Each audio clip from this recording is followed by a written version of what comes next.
My name is Singombe Edgar, representing the people of Dundumwezi in Kalomo, Southern Province. You are welcome and compliments of the season. Thank you. Thank you, Honorable Chairperson. Good morning, Honorable colleagues. Good morning, our permanent witnesses. And good morning, Zambezi Council, and welcome to this committee. My name is Elliot Kamondo, Member of Parliament from Fumbwe constituency in the Northwestern Province. Honorable Shagafuso. Good morning, Chair. Good morning, honorable members, our permanent witness. Welcome, witness, to Mandevu constituency, where I represent the good people of Mandevu. I'm a member of the committee. Thank you. And your name? And your name? My name is, like the chair said, I'm Christopher Shagafuso. Thank you very much, Zambezi. My name is Darius Mulunda. I'm the Member of Parliament for Siavonga constituency. And I'm the chairperson for the committee appearing before this morning, the Committee on Local Government Accounts. You are welcome to your committee. This is your committee, and when you appear before this committee, you are not appearing as an accused, you are appearing as a witness.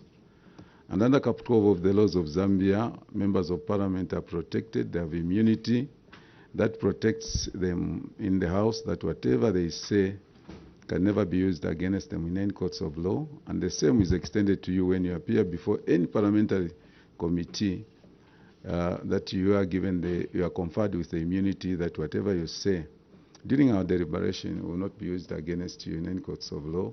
However, if you choose to mislead this committee, misinform this committee, misguide this committee, the same Cap 12 will be used against you. And I have no doubt in my mind that you wouldn't take that route and that you're going to give us factual information, the information that will help us generate a very good report, the report then which you would submit to the main house. With that guide, I want you to relax and then be able to give us your submission this morning. Please proceed with your submission. Be reminded that you arrive both on TV and radio. And the further guidance, your submission starts at page 5. On page 5, delayed submission of proposed projects by the CDF committee. You read that, then you come to the management responses, your responses. From there, you come to the action that you have taken. From there, you come to the remedial measures that you are putting in place in regard to the query that you are going to read for us. Please proceed in that fashion. Thank you very much, Chair. As guided, we'll start with the first query on page 5. We were cited for delayed submission of proposed projects by the CDF committee. According to section 15, subsection 1, subject to section... Sorry, you don't need to read that. Okay. I guided that you read the query, then you come to the... Okay. Thank you very much. Thank you. You come to your responses in management. With that guidance, Chair, I would like to indicate that our response as management in terms of cause of query, we acknowledge the auditor's findings and wish to report that delayed submission was due to late issuance of CDF guidelines by the Minister of Local Government and Rural Development. The guidelines were released on the 11th of February, hence the whole process was delayed. In addition, the process of training the stakeholders on the guidelines and subsequent submissions also led to further delays. Further, Council faced technical challenges in costing the projects in readiness for their submission due to inadequate staffing in the works department. As for the most part of the year, the department remained inadequately manned, being supported by one engineer. In terms of action taken, we'd like to state that approval was granted on the 6th of June 2022 and commencement of implementation, and immediately there was commencement of implementation.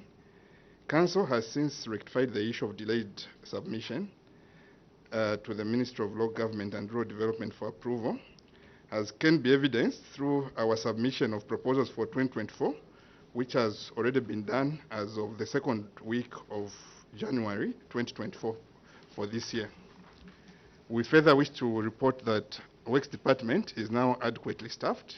We have the Director of Works and Deputy who are now able to deliver on schedule. So we have attached as Appendix 1 our evidence to support our actions. So under Appendix 1 there, we have the dates for the advertisements for 2023 and 2022. And also we have the staff returns that are supporting the fact that the positions that were missing have now been filled. Then remedial measure, Council will enhance sensitization and distribution of application forms to the community, ensuring timely application. Further, Council will endeavor to submit proposals to the Ministry of Local Government and Rural Development in accordance with the provisions of the CDF Act and also the CDF guidelines. If I may be allowed to proceed to the second query. Delayed implementation of approved projects.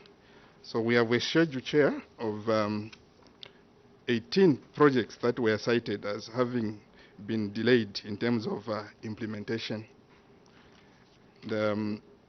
Our response there, in terms of the cause of query, we acknowledge the auditor's findings and report that delayed implementation of approved projects was due to the following reasons.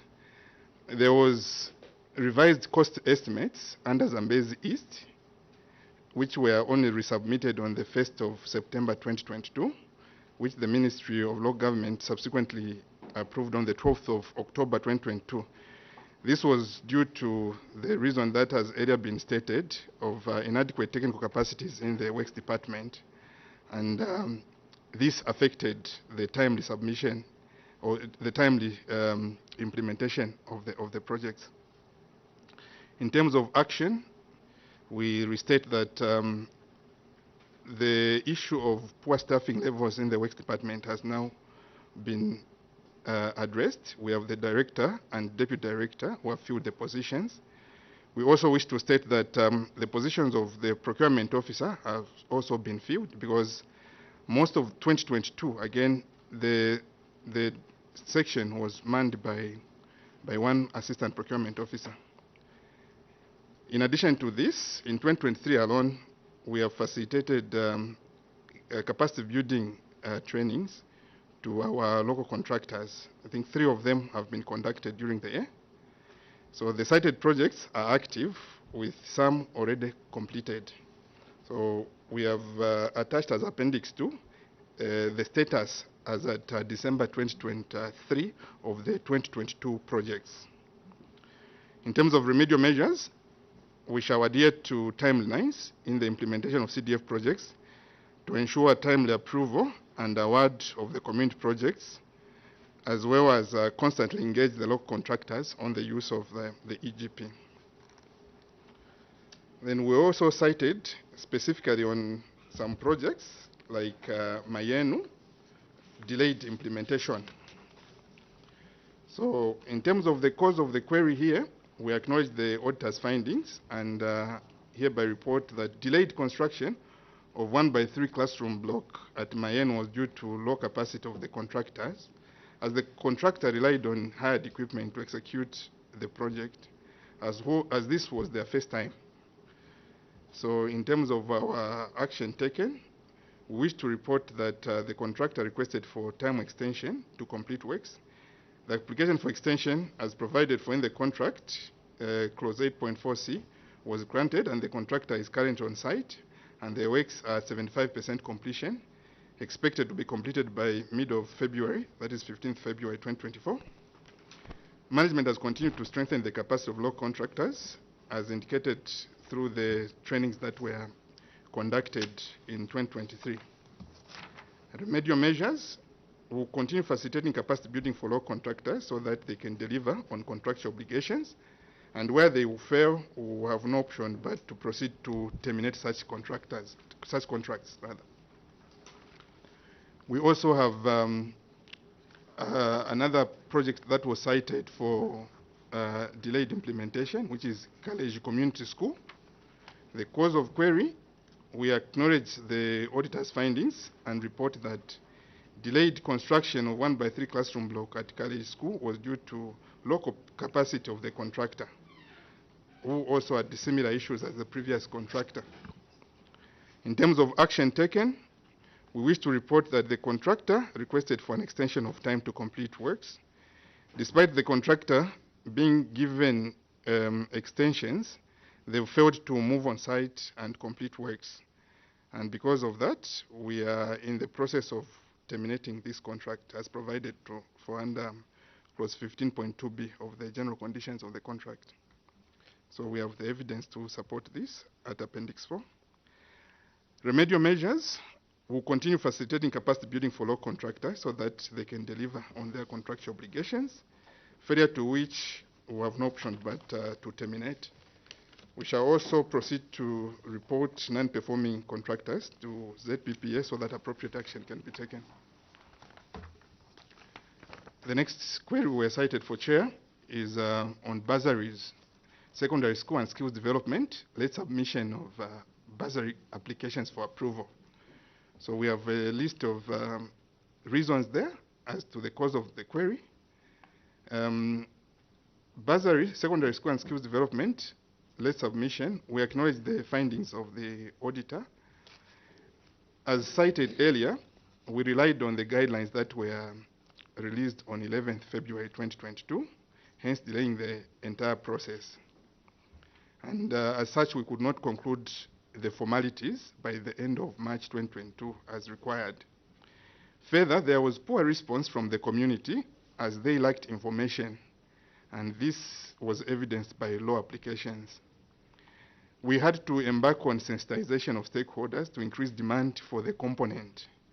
And we also wish to state that this poor demand led to a variation of 3.1 million, which had to be varied to community projects.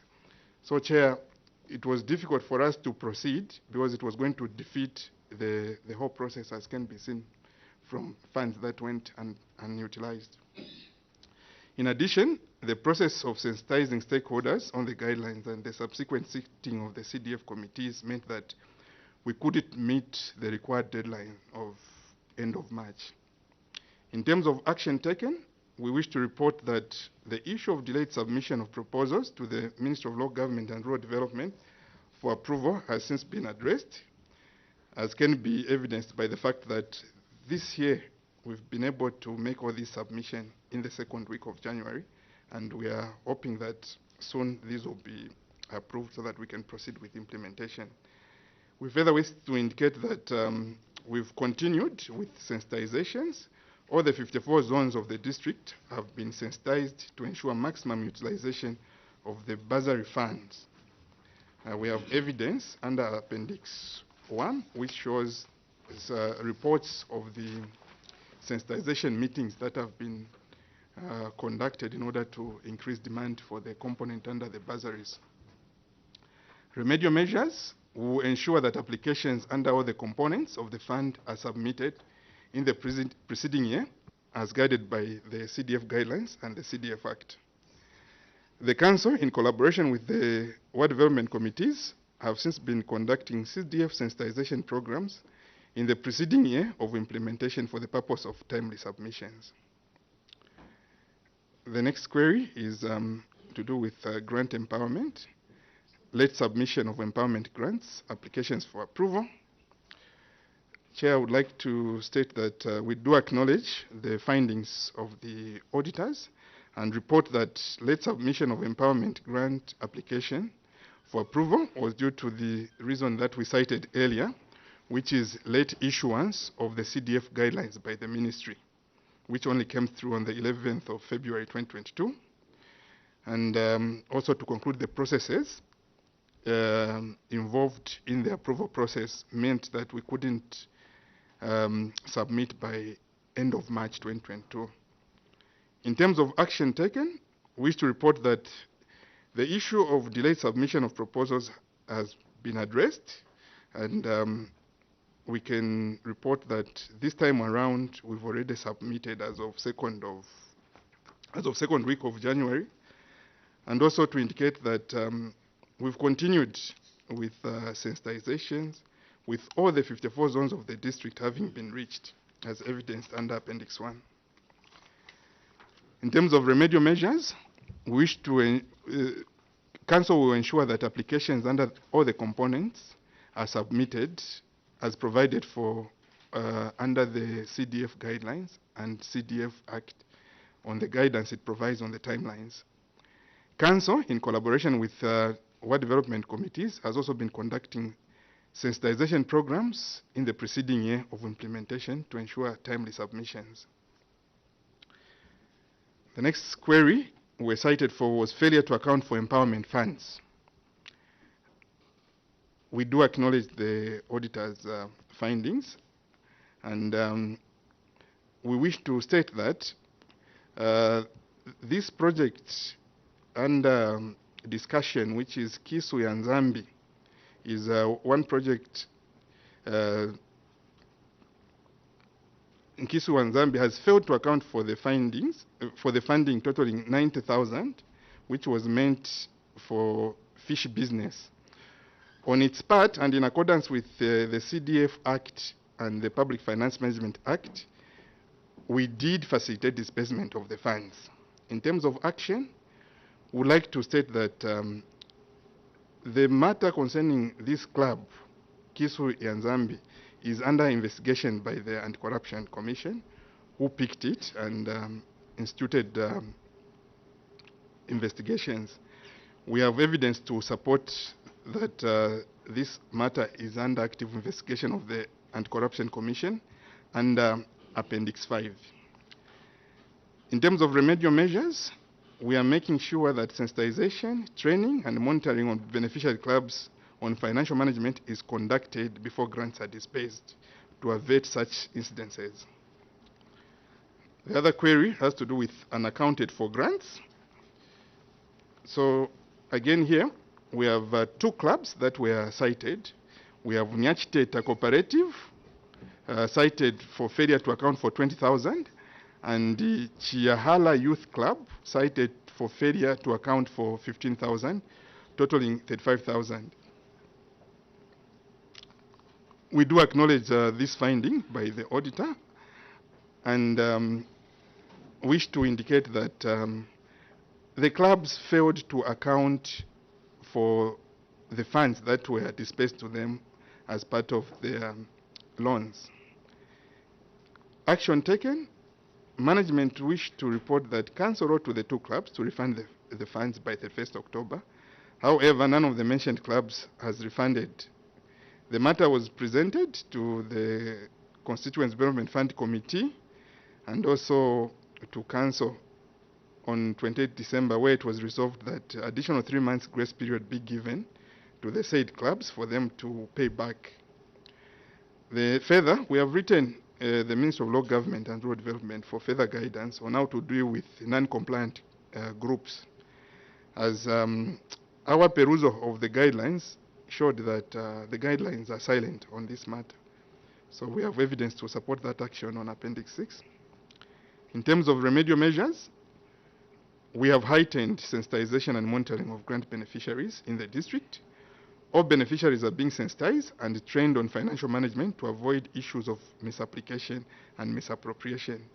In light of these incidents, we await further guidance from the Minister of Local Government and Rural Development. So those queries were under Zambezi East, and now we proceed to Zambezi West constituents. Since at Zambezi we have two constituencies. So we have similar queries. The first one being delayed implementation of approved projects. We have a list of 10 projects there that were cited as delayed in terms of implementation.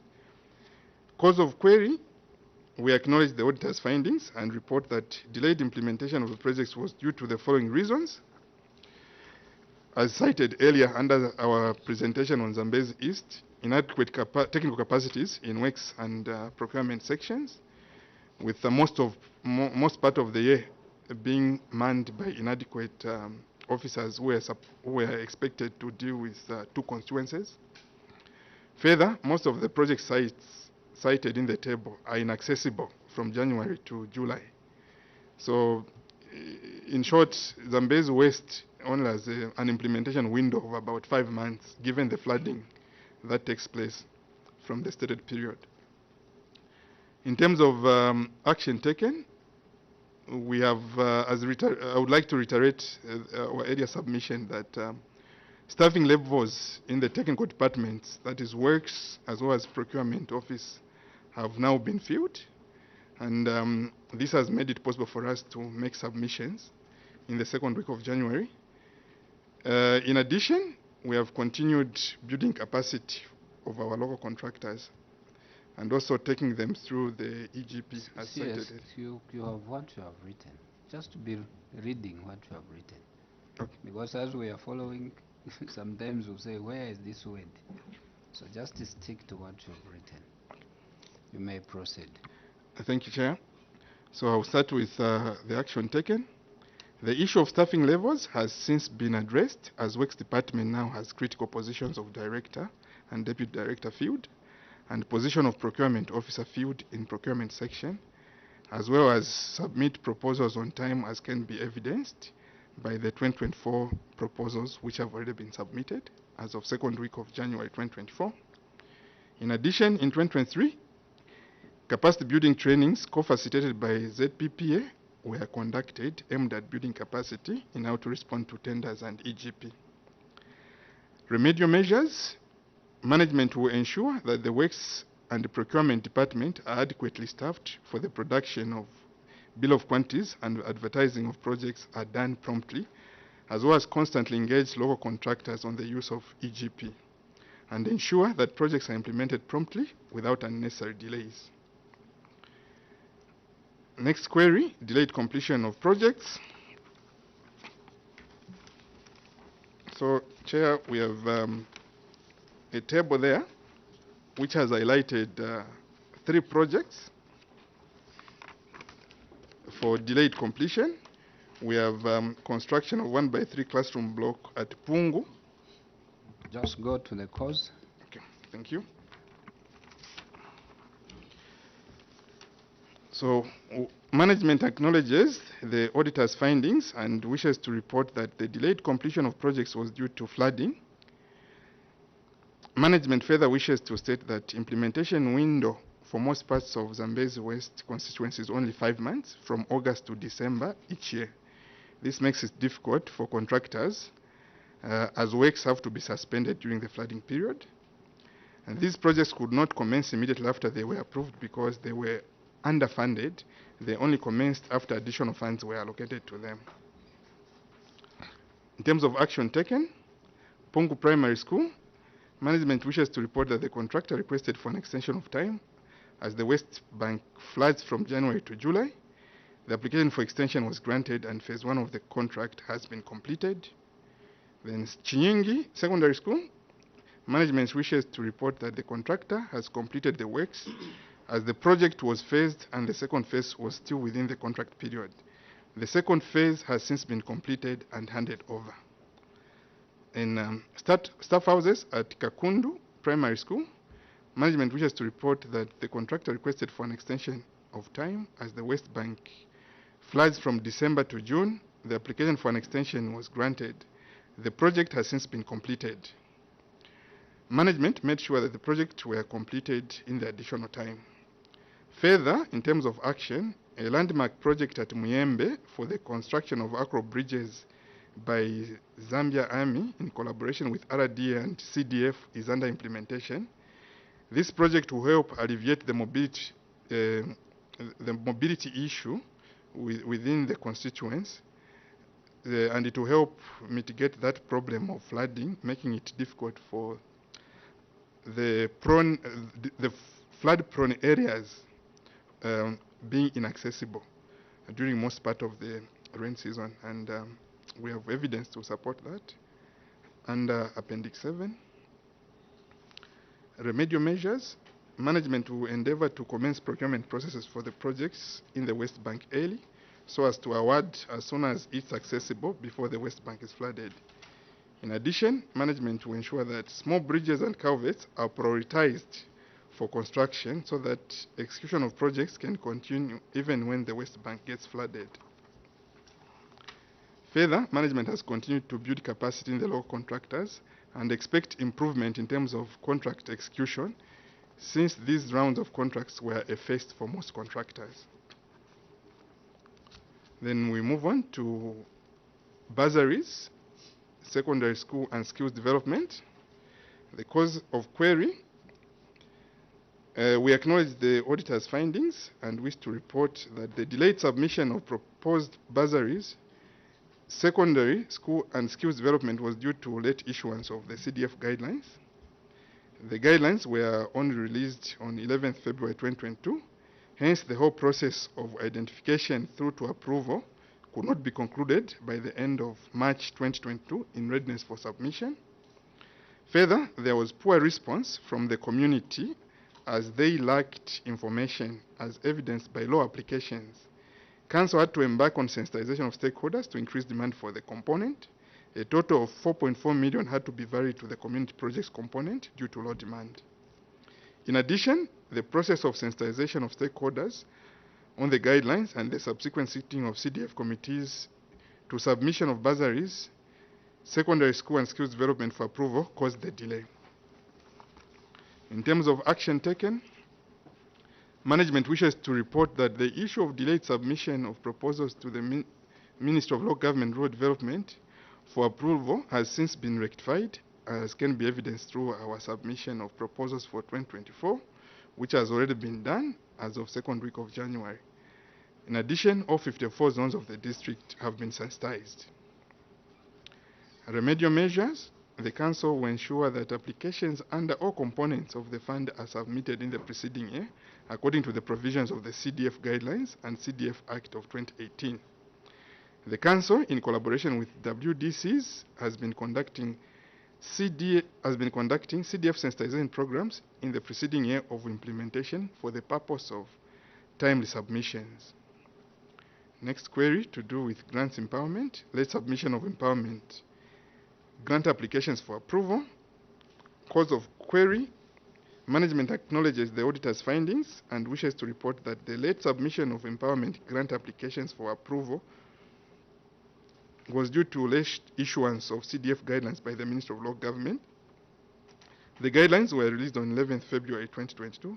Hence, the whole process of identification through approval could not be concluded by the end of March 2022 in readiness for submission. In addition, the process of sensitization of stakeholder on the guidelines and the subsequent sitting of CDF committees to submission of empowerment grant applications for approval to the Ministry of Local Government caused the delay. Action taken, management wishes to report that the issue of delayed submission of proposals to the Provincial Local Government Officer for approval has been rectified, as can be evidenced by our submission for 2024, which has already been done.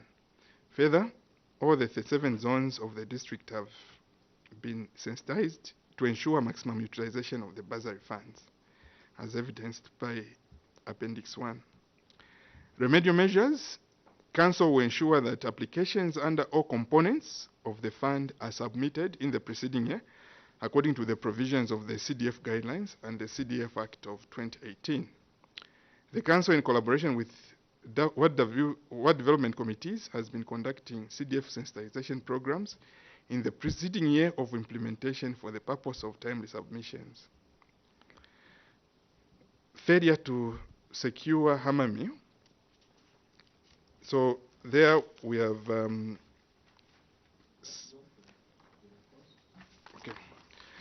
the cause. We acknowledge the auditor's findings and wish to report that failure to build concrete shelter to secure hammer mills was due to the cooperatives using a grass-thatched house to secure the hammer mill. Action taken, management wishes to report that sensitization was conducted to all the clubs that were using grass-thatched shelters to build concrete shelters as they risked losing the business in case of fire. A letter has since been written to the club to build a concrete shelter. All the clubs using thatched shelters were, however, given 4 months duration to construct concrete shelters from realized profits. The clubs have since written to the local authority and pledged to build brick structures after the rain season, as the curing of bricks cannot be done in the wet season. So we have evidence to that at Appendix 8. Remedial measures. Management during field appraisals has made sure that all structures are inspected for the clubs that intended to procure and house hammer mills. This formed part of the eligibility criteria for clubs intending to venture in the hammer mill business. We move on, Chair, to cross-cutting issues. So we have budget performance there, and the cause of query. Management acknowledges the auditor's findings and wishes to report that the failure to spend the funds amounting to 21.7 million for Zambezi East constituents and 22.5 million for Zambezi West constituents was due to delays in commencement of the community projects due to revisions of cost estimates and resubmissions in the case of Zambezi East, which was made on 1st September, of which the ministries subsequently approved on 12th of October 2022. Given the time required to undertake procurement processes, it was not possible for the management to fully implement the projects by 31st December 2022, more especially Zambezi West, which is prone to flooding. Further, inadequate technical capacity in Works Department and procurement sections for the most parts of the year led to delays in preparation of bill of quantities, as the council only had one civil engineer who was expected to design, cost, and monitor projects in the 2 constituencies, and an assistant procurement officer to service both constituencies. Action taken. Management wishes to report that funds which were not utilized have since been spent, and presented here is the status of the funding, Chair, to give evidence to that effect. Then in terms of remedial measures, management shall ensure that all the processes required are followed for the implementation of projects, empowerment funds, as well as secondary and skills bursary. Then we also have failure to spend.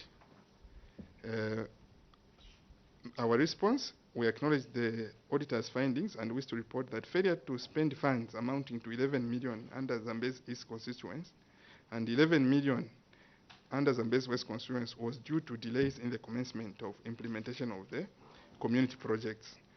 So we have the schedules there. Zambezi East and Zambezi West.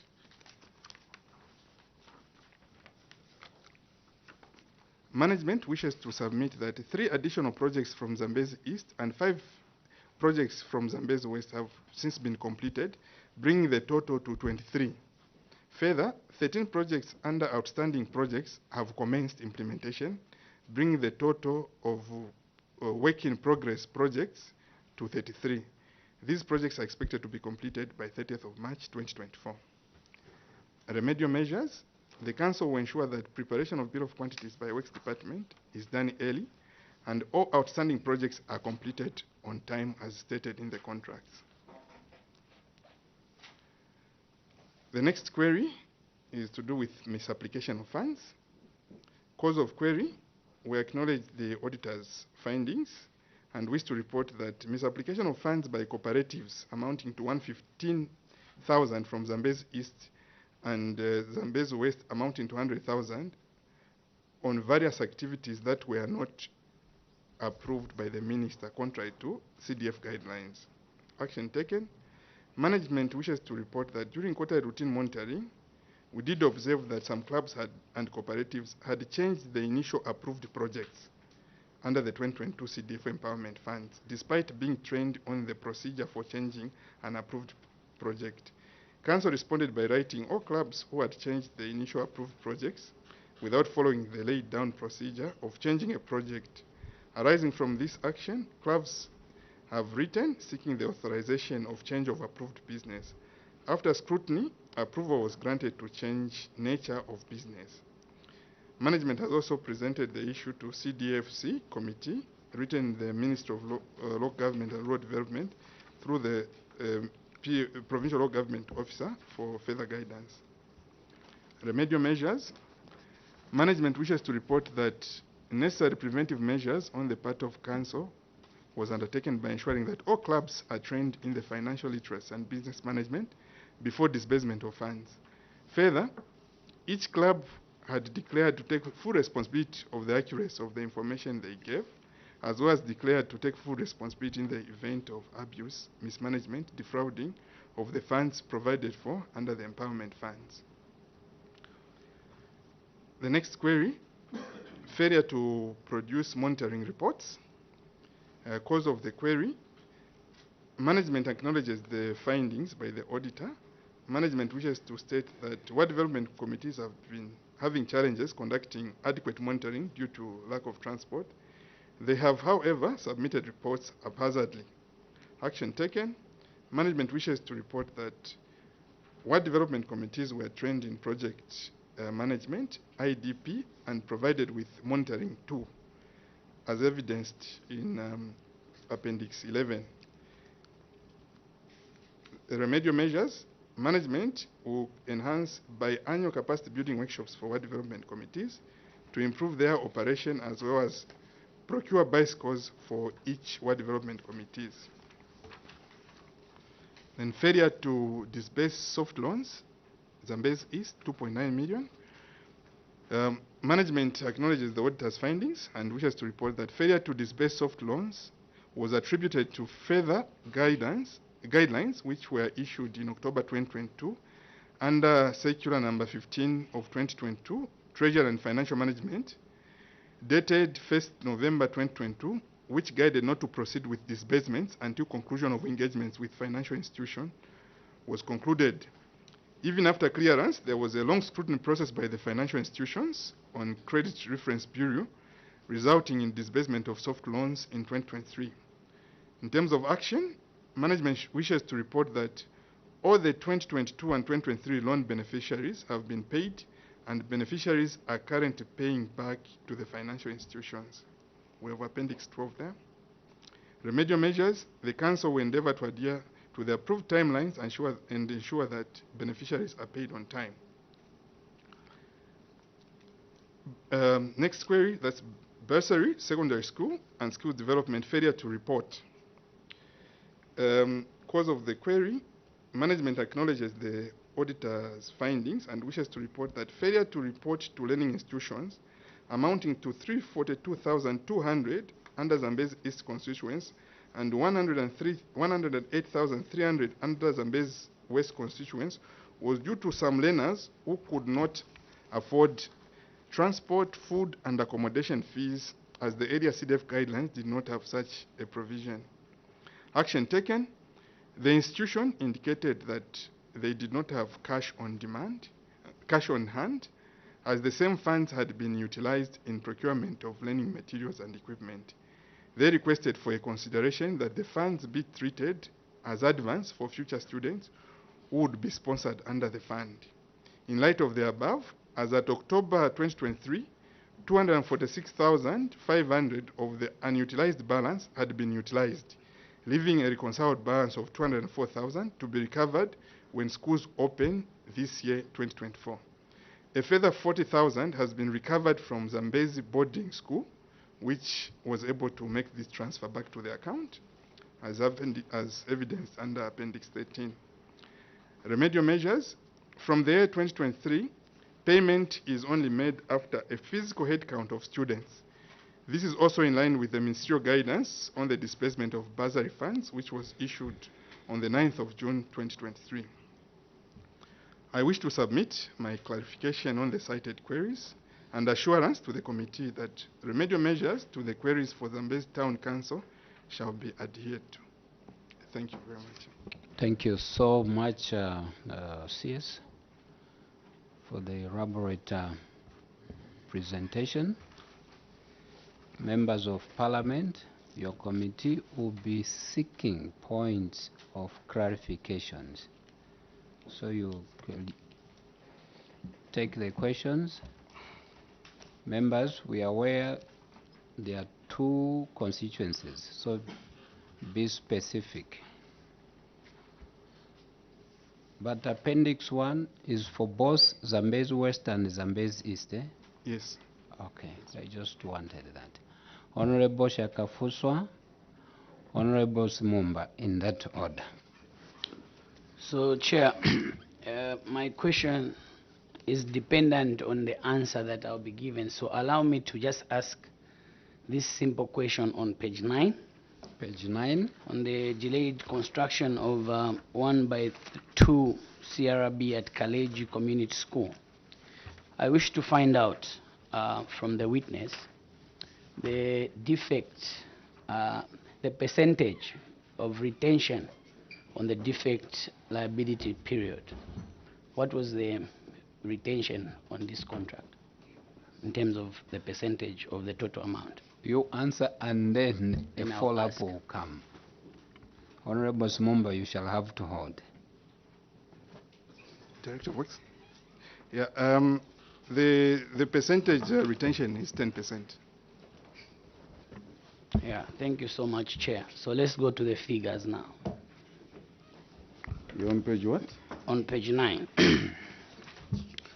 So, as at 30th September 2023, an amount of 397,508 kwacha had been spent on the project, leaving a balance of 44,168. Chair, when you do your arithmetic, you find that this is, the remainder is actually the 10% retention. This contractor has been paid 90%, okay, of the total project cost. So let's go to the outstanding works. The outstanding works included external works, painting, decorating, flooring, glazing, and fixing of window panes, apron and drainages and other finishes. See pictures below, and the pictures show that this building is incomplete. The engineer, what was the basis of overpaying this contractor? You have gone ahead to give us an appendix where you are terminating the contract. The contractor has finished all the money. From the contract. You've overpaid him. And there is no way he's going to come back and finish the works because you have given him all the money, including the profit. And this is why he's resisting to come on ground to finish this work. And you've just written to him to say the contract is terminated and the council will proceed to undertake the remaining works. How did you pay this contractor if you were undertaking due diligence as per contract and checking what he had produced in the IPC against what you had put in the BOQ? I submit, Chair. It's an addition. Yes, just an addition. Honorable Commander. Thank you very much, Honorable Chairperson. Just to add something actually to what Honorable Shakafuswa has already said. I've actually observed the same, because like he has said, it's 44,168, which is remaining.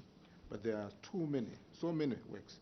At what time did you realize that, or did you think, first of all, when did you do the last monitoring? And why didn't you act before this audit query? And if you acted, why is it that you took so long to write the rate of termination, which you just did on the 9th of January 2024? Why did it take you so long? Council Secretary, maybe just to comment on the same, on the date when you sent the notification for termination. Is this being realistic? Is this a realistic thing? Considering where you're coming from on this project, to come and write a few days, 2-3 days ago. Council Secretary. Thank you very much. I'll give an answer, and probably where I will need help, I'll call on the Director of Works. Anybody. Yes. To start with, Kaleji Community School is one project that has been running for some time, and time extensions have been given to this contractor more than once. In terms of the certified works, I would like to indicate that what is outstanding mainly is installation of the glass panes. The materials for all these outstanding works are already on site. So in terms of whether we'll be able to finish the project in the stated amount, I'm confident that the amount of 44,000, which is outstanding, will be able to complete the works. Otherwise, all the materials that are supposed to complete this project are already on site. Maybe I can call upon the Director of Works to help. So what has been difficult? If the materials and everything is there, why are you terminating the contract? Why don't you want him to finish? Because this has dragged. Yeah, as indicated, Chair, earlier, the contractor has just not been very cooperative, because this is not the first extension that he has been given. The extension period that is actually expiring is the second extension that was granted to the contractor. So are you able to indicate to this committee when you complete this? Well, after you have terminated this contract, are you going to pick it up as a council, or you engage another contractor? And what will be the period? Because we are looking at the facility that, I mean, our people want to use. I think that is not the issue, Chair. I think you had gone out. So if you look at this contract, they've actually paid everything except for the defect liability retention, which is 10%. And this is why the contractor is resisting, because there is no more money that will be paid until 1 year after there are no defects, and that's when the only time he can claim. And so we were asking why the auditor and the engineer certified that he should be paid all the 90% before completion of works. And this is where we have a question, Chair. Thank you very much. Is it on the same, Honorable Swambe? Yeah, maybe as he answers to my colleague Honorable Shakafoswa's question, Chair, I wanted to know whether this contractor is a local or comes out of the district. Thank you. Council Secretary, why did you pay all the monies? Well, to start with, this one is a local contractor. Okay. Yes, and I think in regards to the certification, maybe I'll ask the Director of Works to Director of Works, why did you certify that this person should be paid all the monies? Chair, the contractor was given 90% of this amount of money because, firstly, when you look at the contract price for a 1x2, at the time that he signed the contract in 2022, was about 441,676. With the escalating costs of prices of the contract, it was imperative that the contractor and the council could come into agreement.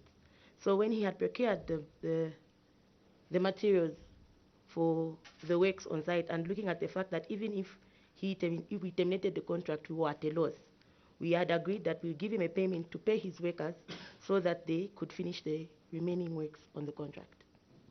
So the basis of payment was for the workers to finish the... No, for the material. We paid for the material on site. Honorable Nyambos. Chair, thank you so much. Having gone through this report, Chair. Switch off your mic. Having gone through this report, Chair, from Zambezi, I've noticed that there is some kind of generosity on the part of management, Chair. You agree with me when you go through this. They will overpay. They will have the longest period of contract. All they will tell you is that they are building capacity of the contractors. I think everyone will agree with me. This is in all the projects.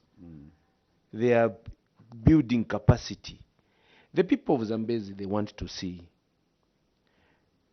the services and the projects done. It is not happening.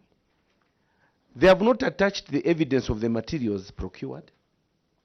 They are telling this committee that they have the materials enough to complete this project. As Honorable Shakafoswa indicated, Why did you pay? The payment was supposed to be based on the completion, not on materials procured. You did not contract someone to buy materials. You have adequate staff to procure materials. You contracted someone to finish this project. It is only him who can do it better because the workmanship may differ. Why did you pay 90% to this contractor against the regulations? Thank you. Internal auditor, did you see this payment? Where is the internal auditor? Did you see this payment? Chair, thank you. The payment passed through my office. And just like the way it has been mentioned, payments are done according to the levels that have been completed, of which, yes, a certification of works were done and payments were executed. Thank you, Chair. Internal auditor, Auditor, Chair. you haven't answered. Okay. Certification. According to this contract, retention 10%, 90% upon completion. Are you getting me? You pay 90% upon the whole building being handed over. And then you retain 10% for a year, just in case there are any defects. After which, you give him the 10%. In this case, this building is not finished. And you've paid him the 90%, everything. Are you submitting that you were satisfied as an auditor that this building was finished, and that's why you allowed that he be paid the 90% when the building was not completed? Maybe before you respond, in addition to what my colleague is saying, Honorable Shakafusa can switch off. We wanted to know, the committee would like to know what your comment was. Did you make any comment on the same? And do you have that evidence that you made a comment to management? Thank you, Chair.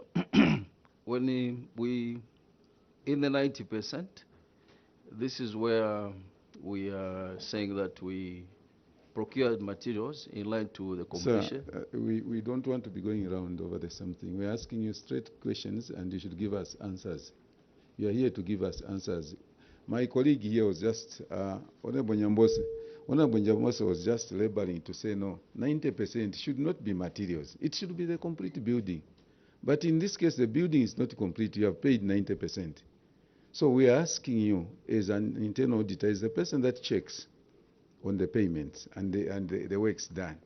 You went on site, you realize they have not completed the project. They brought, you saw the payment that says they should be paid 90%. And you okayed that. Did you do that? Chair, thank you. I did that, and I went on the ground to verify. Thank you very much that you did that you allowed it. And to you, it's fine. Okay. Yes. Thank you very much. It's on the same grade implementation of projects. When you look at page 6,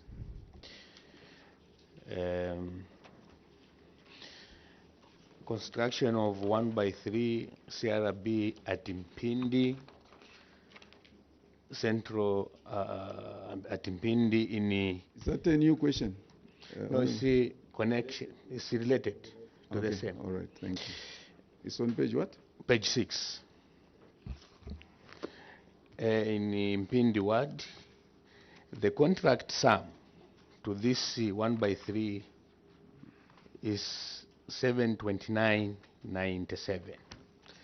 Again, in the same ward, construction of 1/3 at Chizozu, in the same Pindi ward, the contract sum of 1/3 is 679.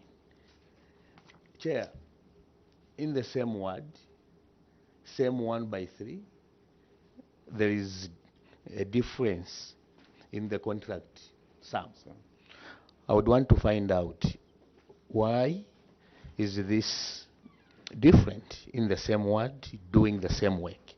At the same time, Chair, when you look at project number 12, construction of 1x2 at Sutu, the contract sum is 142. Then the same 1x3 at Karenji, which we are talking about, is 441. The same 1x2. Again at Sutu, same 1x2, the contract sum is 142. So we have got 1x3 in the same word, different contract sums. We have got 1x2, again, different contract sums. I would want to find out why, Chair. Submit. Honorable Simombe, an additional. Chair, you have given a question to the internal auditor and he has responded that yes, he did see the document. I wanted to know whether he did visit the school and on what basis did he pay? Because like everyone else has indicated, you pay 90% upon completion. And the 10% is paid after, is it 6 months? So where did he base his payment? And I think someone asked a question, did you allow management to pay? So I want that one to come out clearly. Where did he base his payment of 90%? Internal auditor, I think that is coming to you. Then Council Secretary, you react to the different prices within the ward. Yes, Internal auditor. Thank you, Chair. I did the verification of and monitoring of the same school in question, and of which going by the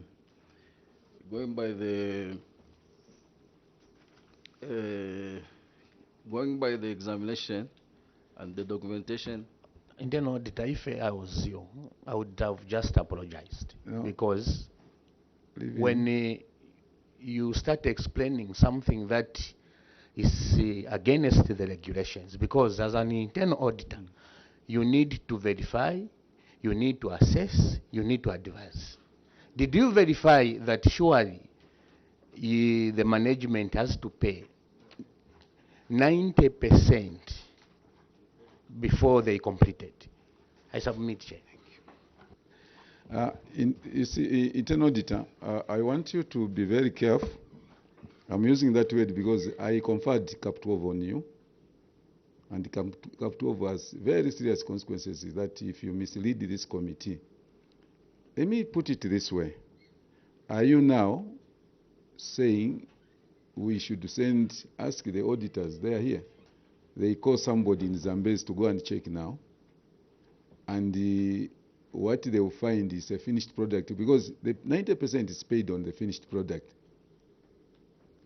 90%, you should understand, you have been in the system for a long time. 90% is paid on this, not on the materials. We have disputed that, and that can't be the basis of us paying 90%. Reasonably, we wouldn't argue against the law. Chair, I wanted to make it very clear.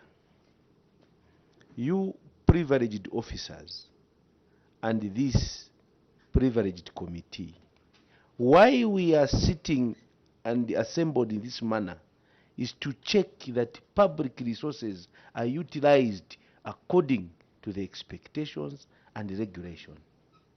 You are just privileged. There are so many people out there with the proper credentials and willing to do better than us.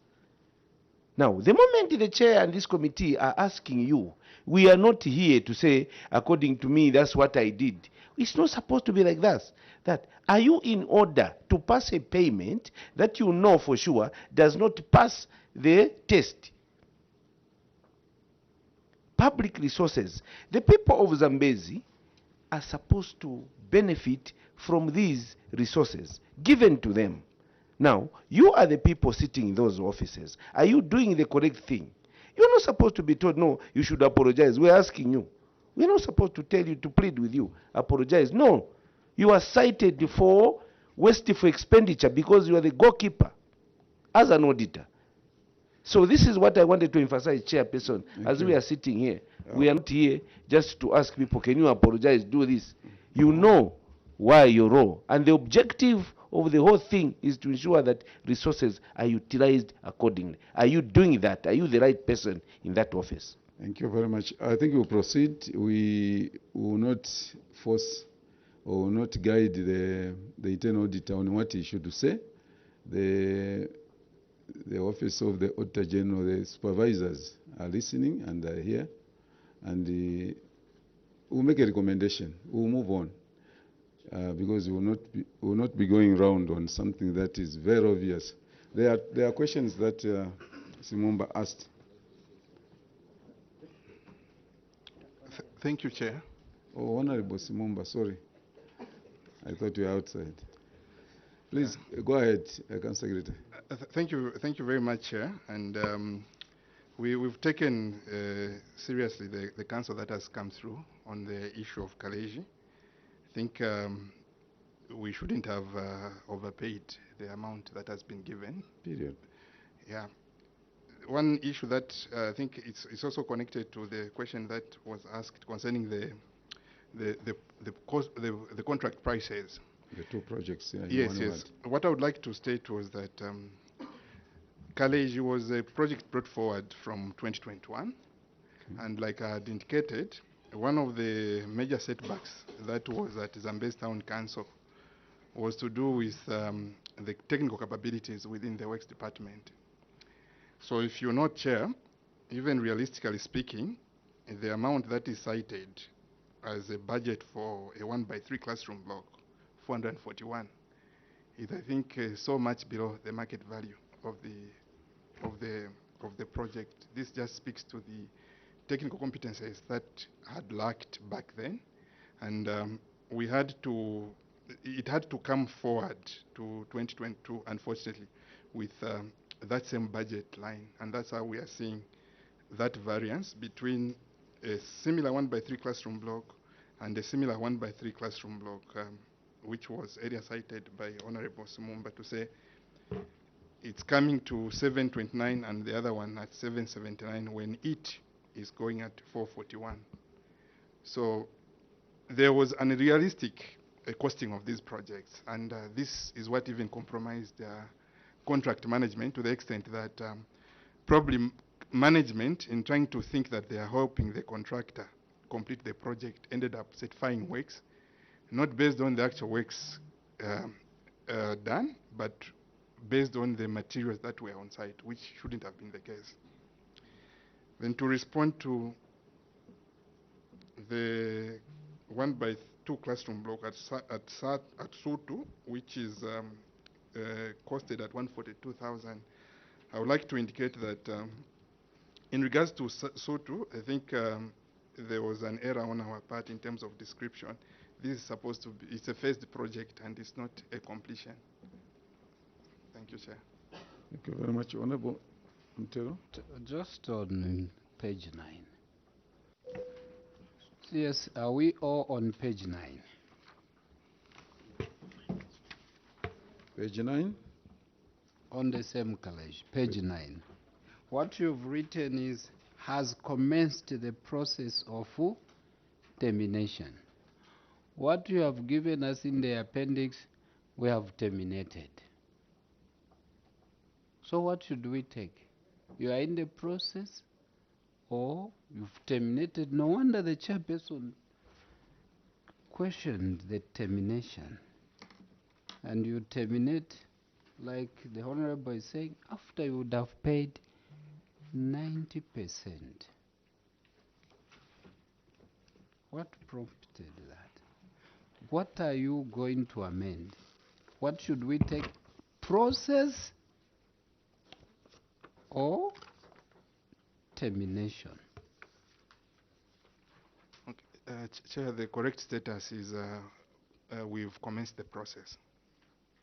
If you commence the process, then you bring us to say, this letter is a letter of termination.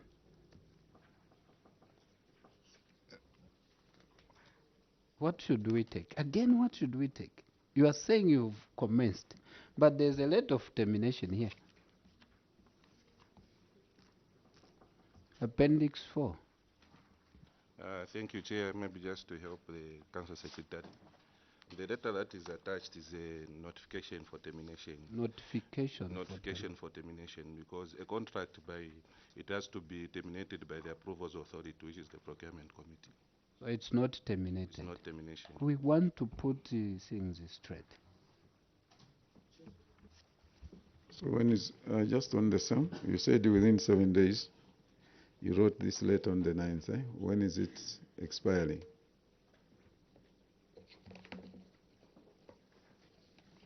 That should be 17th, Chair. 17th, 17th January. Yes. And what's the date today? Today is 19th. It's not yet expired. Well, the expectation was that we should have received a written submission from the contractor. So it's expired, right? Are you with me? The date given is expired, And I Chair. have the right to terminate it. Yes, Chair. Honorable Nyong'osa, Chair, page 7. page 7. Construction of a 1x3 Sarah B at Mayenu. Chair, I'll go December 2022. The council engaged Franklin Muzaza Stores to construct a 1x3 classroom block at a contract price of 581,177. A review of the progress report and physical inspection carried out on September 30th, 2023, revealed that the project had not been completed 6 months after the expected completion date. The outstanding works, including external works, painting, decorating, flooring, glazing, fixing of window, panes, apron, and drainage.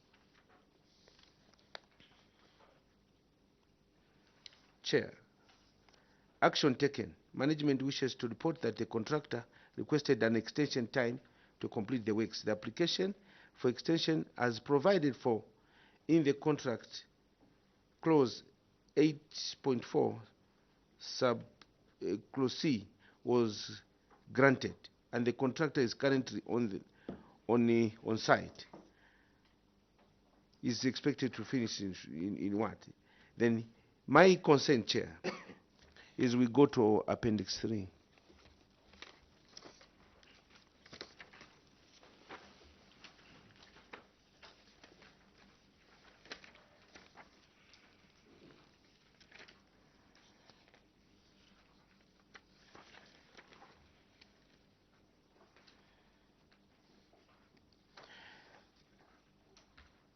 Fraction Muzaza wrote in October 2023 for an extension,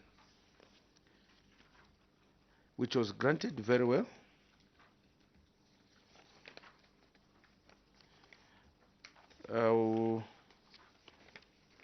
Let me just shorten it. Let me go to the remedial work.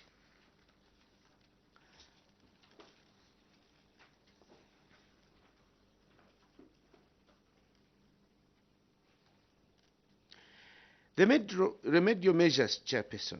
The Council will continue facilitating capacity building for local contractors as they can deliver on contractual obligation, failure to which contracts shall be terminated. Chairperson, what is the vision that you have as a council? Is it to deliver for the people of Zambezi quality works, timely, and at the right price, or you are there to build capacity to contractors by keeping on extending, and people are not delivering?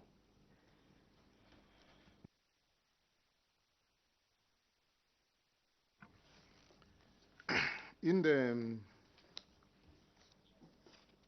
management response on the same, I think we go to page 8.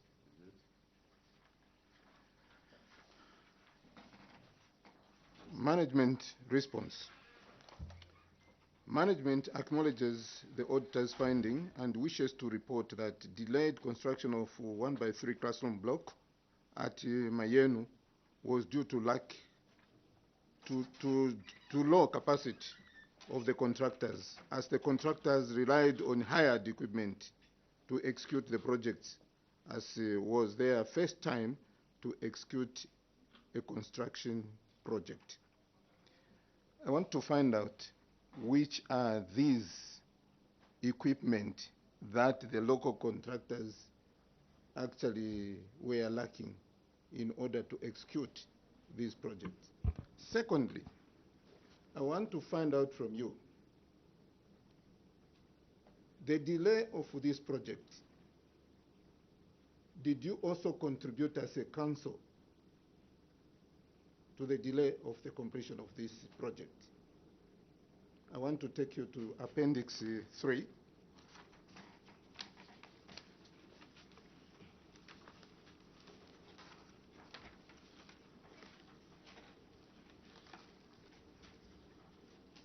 This is a letter, Honorable Chairperson, which came from the contractor.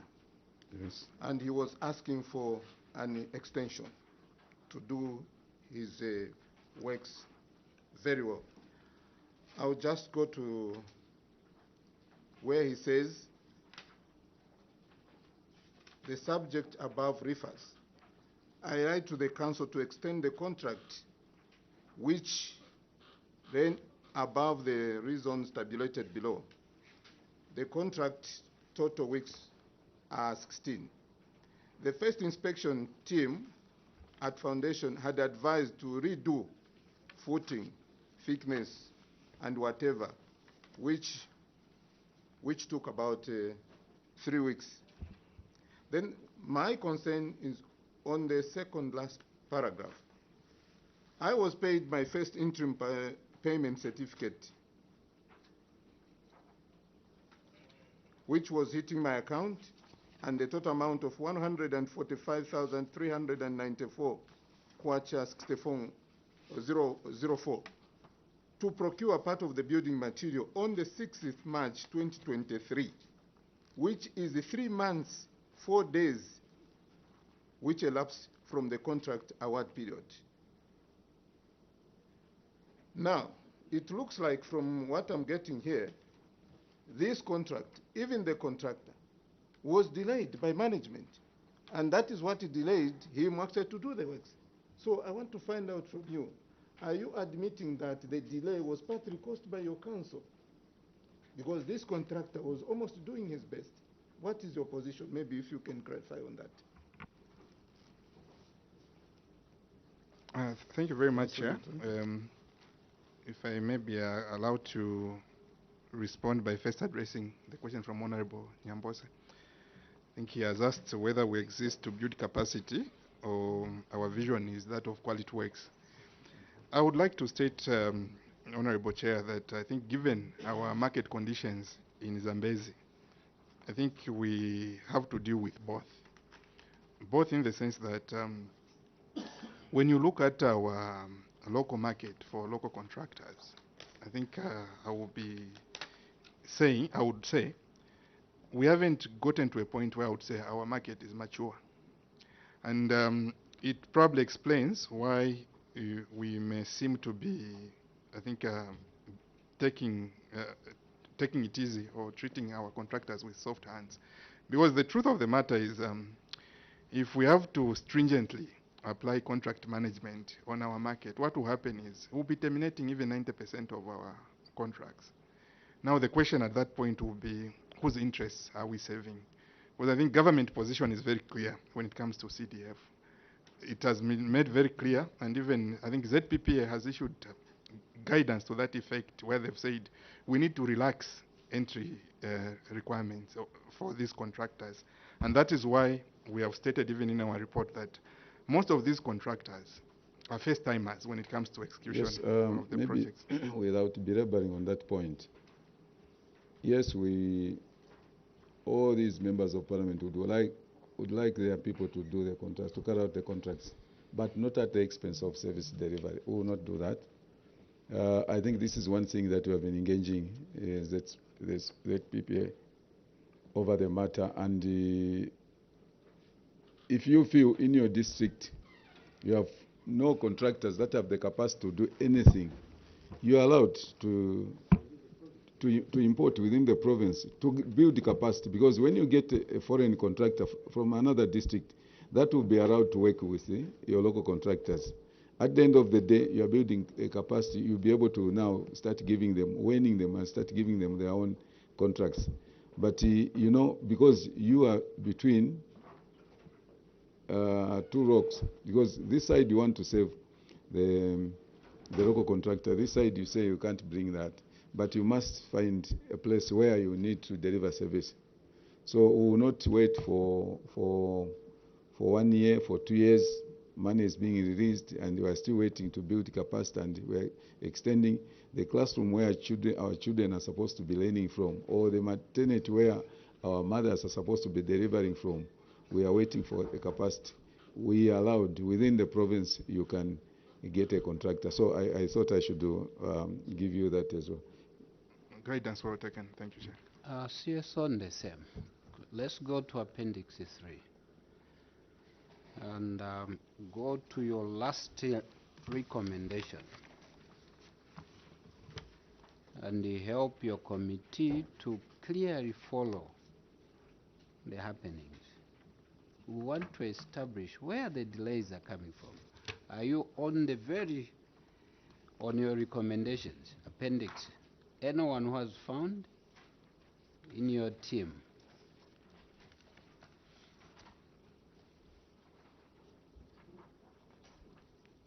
Are you there, CS? I will help. Recommendation, Chair.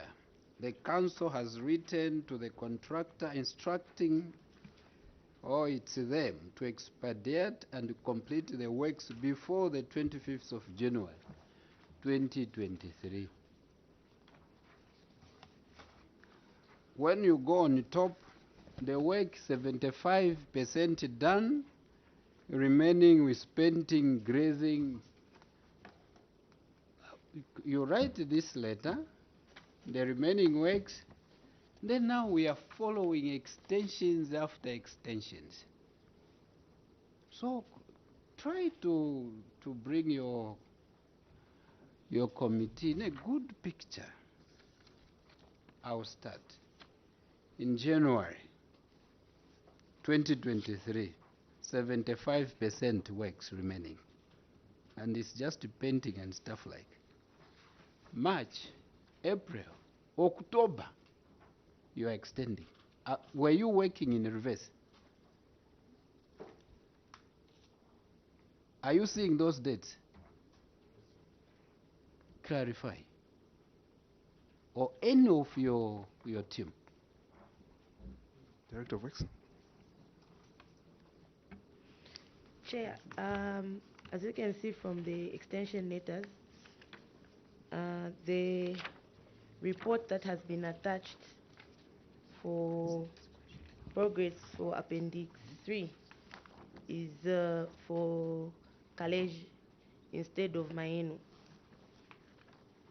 And then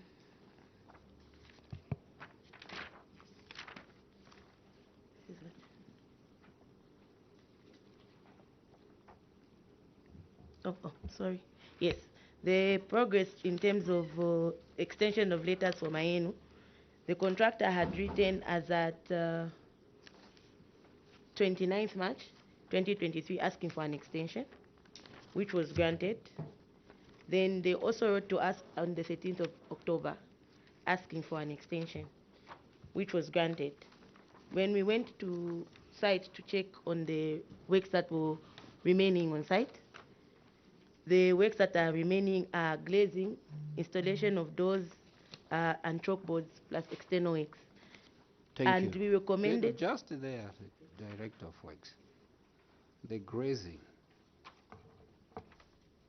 and the painting, as per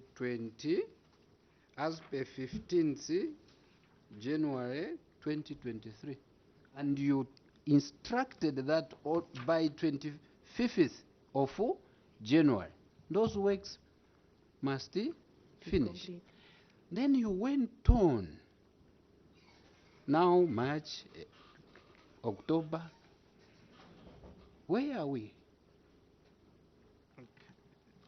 Honorable Sir, we had asked that he completes the works by January 25th, 25th January 2023. And that is just painting. So I think Is it 2024 or 2023? it was supposed to read 2024. What are you reading? I'm reading 2023. And what am I reading? 2023. Is your committee wrong now to ask to say you clarify? And in your clarification, you maintain 2023. It had to take one of a good Samaritan to say 2024, which is not written here. Chair, how do we believe? They have even signed, they have date stamped 15th January 2023. CS, are you seeing that? We apologize, Chair, for the mix-up. The right date to have been stated there. Your committee shall never be misled. Thank you very much. You heard the president yesterday. Were you listening? Yes, yes. And councils have been given this chance. And the extension, the increasing, the enhancement of this CDF is to help councils. It's not that there are no any other institutions to implement. He has this heart for the people through councils. Why are you wanting to prove to be a letdown to deliver services to the people? I think before Honorable Simumba comes, my apology, not before Simumba, Honorable Simumba. There are questions from Honorable Kamondo that are not tackled. They are not answered yet. You still remember them, Council Secretary? Or we ask the Honorable Member to, Honorable Kamondo.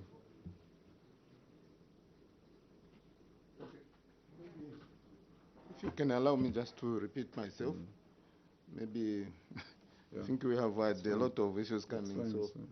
yeah. My question, maybe just to summarize. Yes. On page 8, delayed implementation. That was the query. And that is what we want to cure, so that we don't have other further delays. Now, when we read actually the action taken and the response from them, one of the responses was that these local contractors were lacking certain equipment. And that equipment, that is what led to the delays. They had to hire. Secondly, they were also saying these contractors were very new, maybe something like that. But now, even when we have all those answers, should it take us 1 year, 2 months to construct a 1x3 classroom block? And the type of equipment, what type of equipment? Maybe we can also learn from you so that others and the would-be contractors, they should know that for them actually to be contractors, they needed to have this type of equipment. And not only that, I also asked, are you not part and parcel of the reason why this project delayed? Because one of your contractors is saying you took him to site 6 weeks after the contract was signed. So I'm asking, are they not part of the problem? Thank you. Council Secretary. Thank you very much, Chair. I will start by speaking to the question concerning the equipment. Yeah, I think one of the pieces of equipment that is of quite a challenge, I'll ask Director of Works later on to also help, has been the issue of transportation of materials in Zambezi. I think the terrains are quite rough and contractors tend to face challenges, especially where it comes to moving materials, especially in Zambezi West. It's quite a huge challenge. I think that's one of the items. Sorry, this project that we are talking about is in Zambezi East, and we have not yet come to Zambezi West. Zambezi West has got its own challenges, yes, we agree, but we are talking about Zambezi East. Maybe I call upon Director of Works to assist Director of Works. with the equipment that requires to be had. Thank you, Chair. With this part of Zambezi East, the equipment we're referring to here is transportation in terms of trucks. The said area, it has got a very bad terrain, and most truckers don't want to take their trucks there during the wet season. As you can see, this contract was signed in December. As I go to the next question, now, before I go there, you have stated the hired equipment. Now, I don't know how you relate hired equipments and the transportation. I would want to learn something from... No, that in its own is misleading. Yes. Transport and because the hired equipment is the equipment that you are using, you're on site. Those are the hired, other than transportation. If you in your writing you say the challenge was on transporting materials, yes, maybe you would explain like that. But now we are saying, that's why we are wondering whether it's hiring of shovels, wheelbarrows, because these are the equipment that they are using, to construct that. So the contractor didn't have a shovel, he didn't have a wheelbarrow. Those are the equipment that we are looking. That's why somebody insisted. What kind of equipment were those? Honorable Simon. Chair, she's also indicating that the challenge is that the truck owners don't want to go there.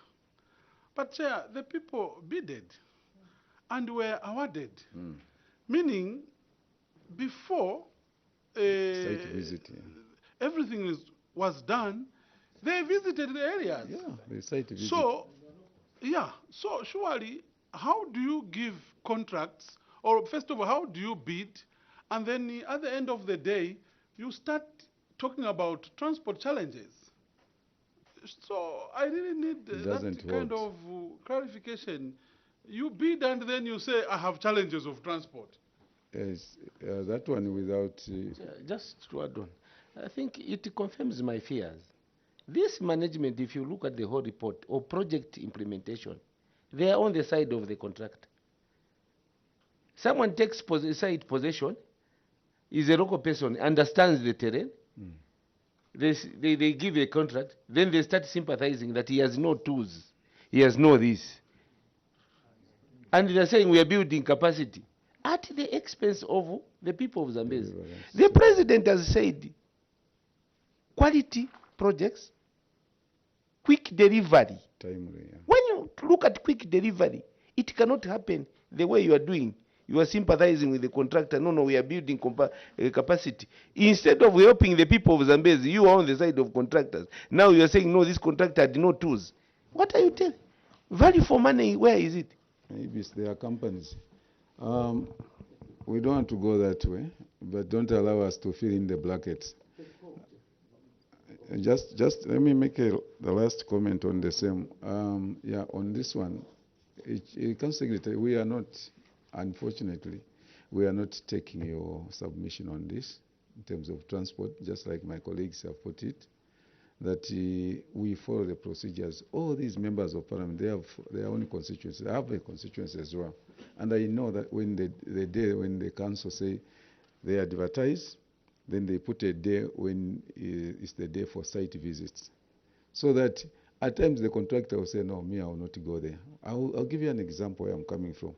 There is a mountainous place. Then you have the lake.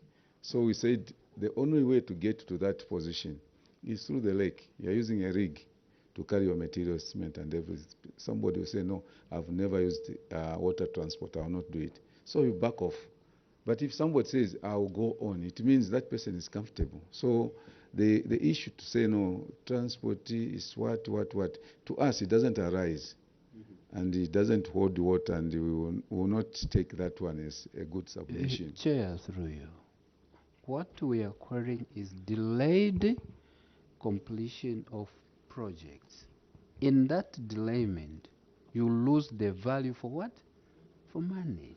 Hence now you are doing the revisions to increase, because time would have gone. Yes, there could be challenges. We are made in the image of God.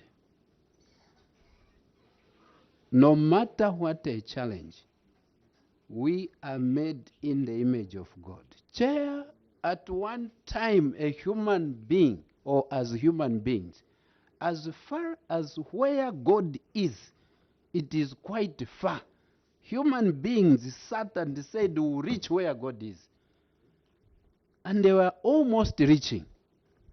It had to take God to say, this, we have to do something.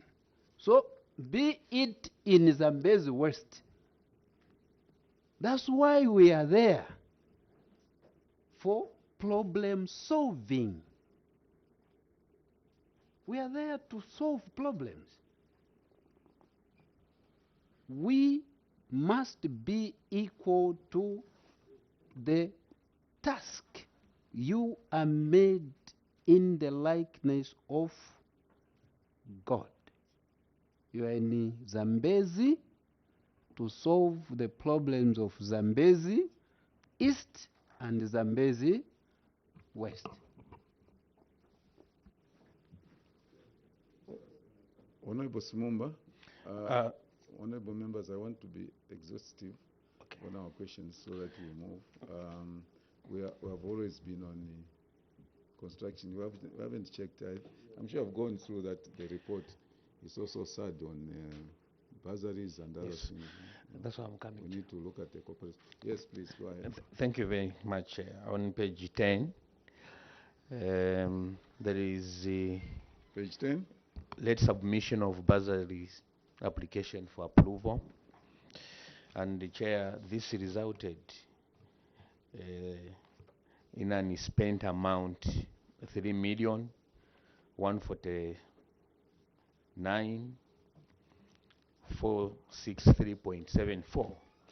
And according to them, chair, they are saying that they had to vary this amount to community projects. Now, chair, as you know, your committee is evidence-based. We would want to find out if you have got a letter with you from the ministry that they had to approve this amount so that it can go to community projects. Chair, I submit. Council Secretary, or is it the DPO? Yes, we are just trying to retrieve the record. It is only appendix what?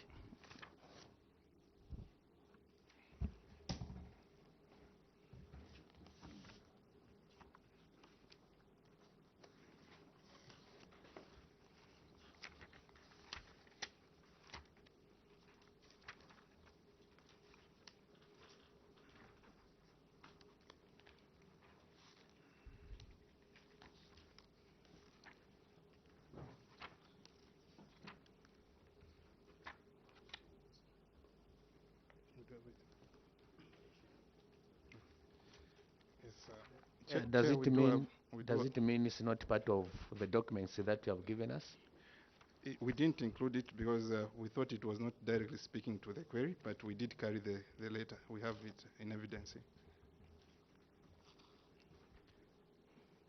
What sort of a letter is that? Okay. Yes, speak up. Yes. Chair, page 12, Chair.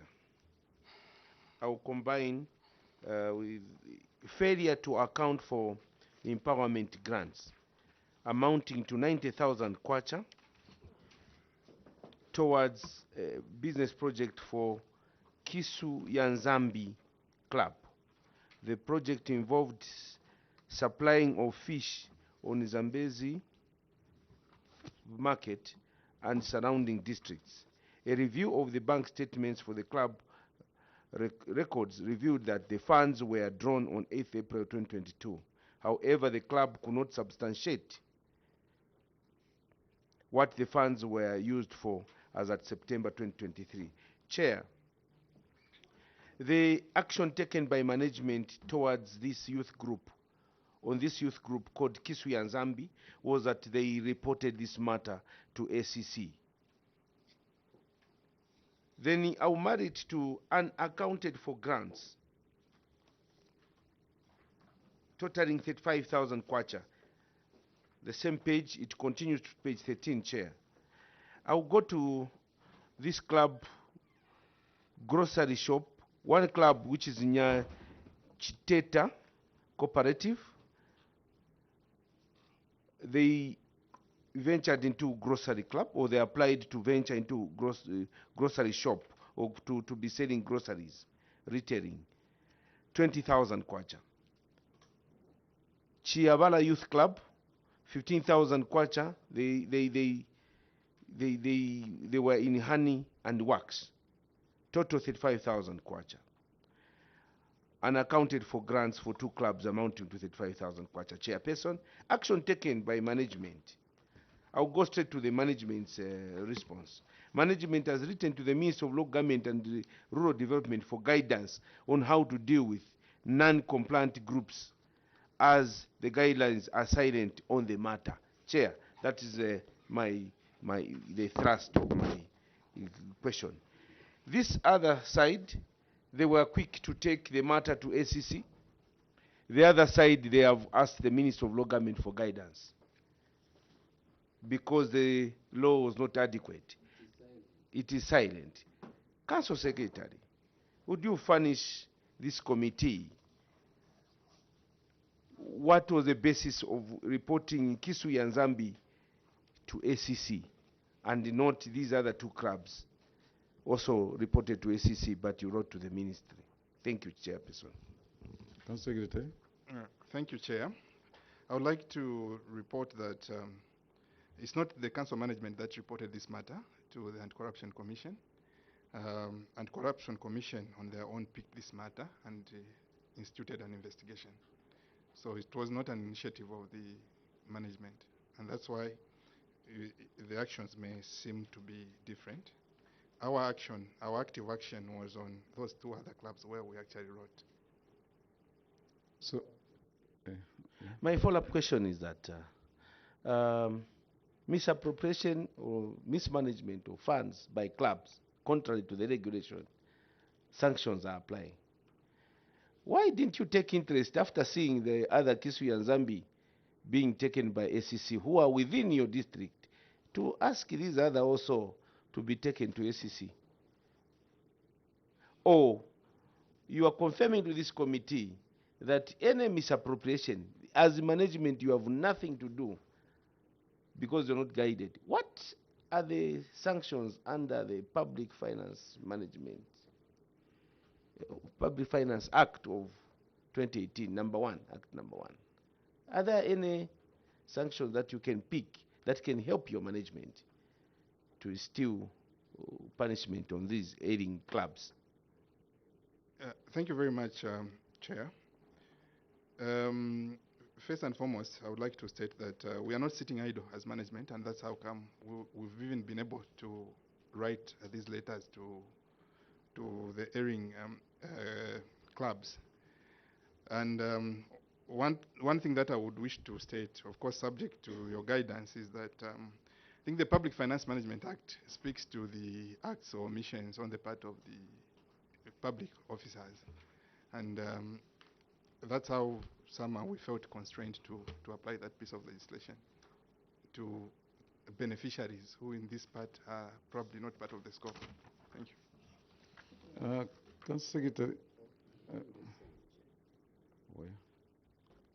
Please, make sure you you wrote to the ministry to seek guidance, and you said Appendix 6. I'm failing to locate the letter. Please help your committee. so that we would know as to when and if the ministry has also responded and you are guided.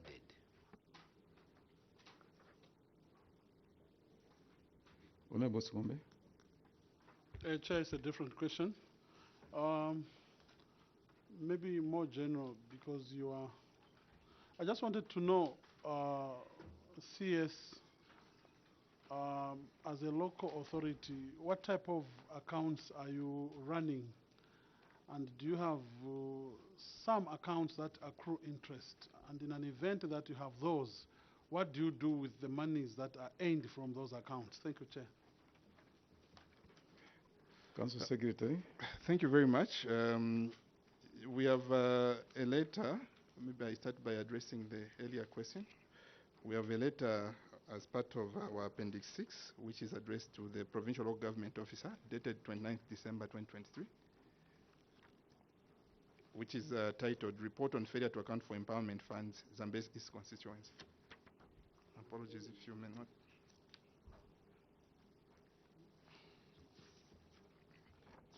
I think it's the second last letter on... Well, can you respond to the question from Honorable Singombe? Yes. Is he looking for that? Yes. Because we've only dealt with Zambezi East, we have not moved to West, so members have no time.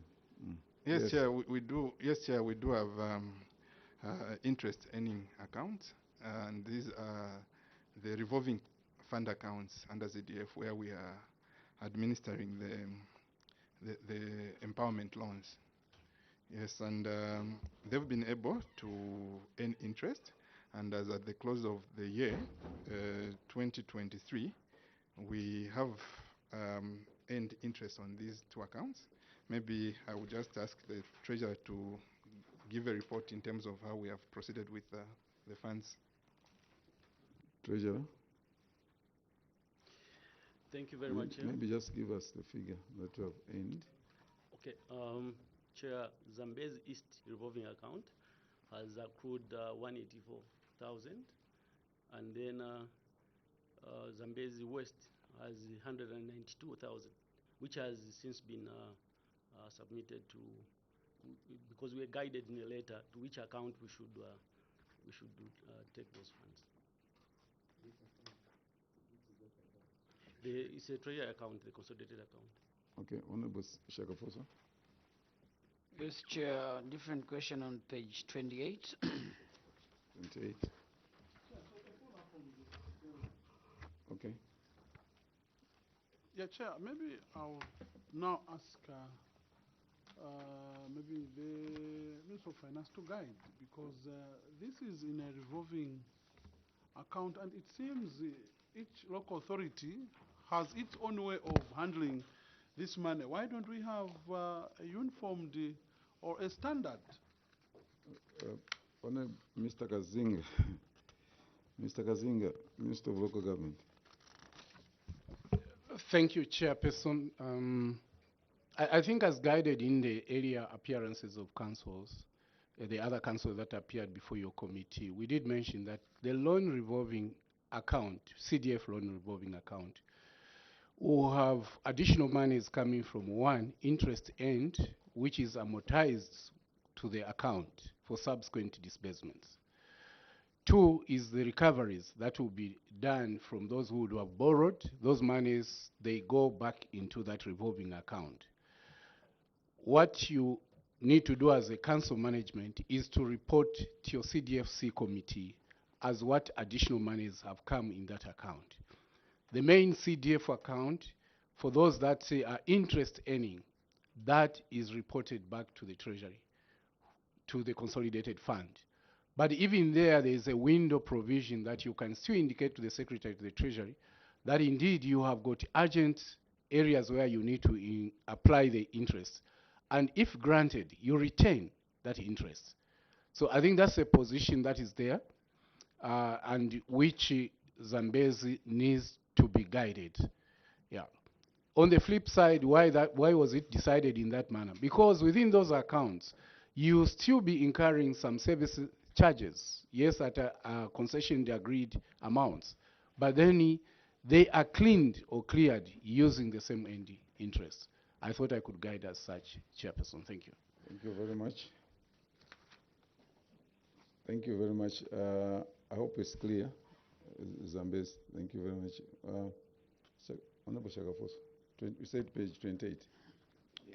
Yes, Chair, on page 28, where the witness paid for 202 students on Zambezi East and 64 students from Zambezi West, totaling 450,500 kwacha, and our students didn't report to school.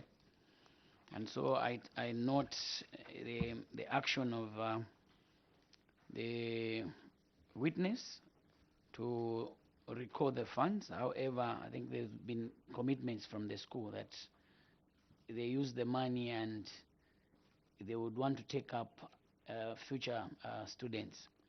My question is, why did we pay this school before verifying that the pupils had reported to school? I thank you, Chair. Thank you very much. Just maybe on it, on what basis did we pay that money? What evidence did we use to pay for the students? Thank you very much, Chair. These payments were effected on the production of acceptance letters that came through from the school. And that's the basis of payment. So before they reported, you paid, isn't it? That's what happened here. Okay. Do you have the acceptance letters? Okay. I think we carry it as part of the evidence. They have told us they paid on the basis of the acceptance letters. Zambezi, do you have those acceptance letters? We did not carry the acceptance letters. How Chair. should we believe you in the absence of evidence? You carried some materials. Chair, these are documents that we can avail. We do have the documents. You are going to avail? Yes. Yes, Honorable. Thank you very much, Chair. They are saying they paid based on the acceptance letters. I wanted to find out if that's a professional way of making payments, and if it's a professional way, why are you writing to them that they should refund this fund after using a professional way of payment, you yourselves, and again you are writing them to refund this 450, 500? I submit, Chair. Chair, thank you. The manner in which the payment was effected is not according to how it should have been done, and that's how, in our remedial measures, I think the Ministry of Local Government even guided on this matter in their circular dated 9th June 2023 to say going forward payments for bursaries should be based on head count. So, just yes, 2 seconds ago you were saying that is what you are supposed to do. You pay based on the applications. I don't know if I got him right. Now he's saying that you have been guided. Why did you pay before head count? That was a question from the chair. You said you used the application, the acceptance letters.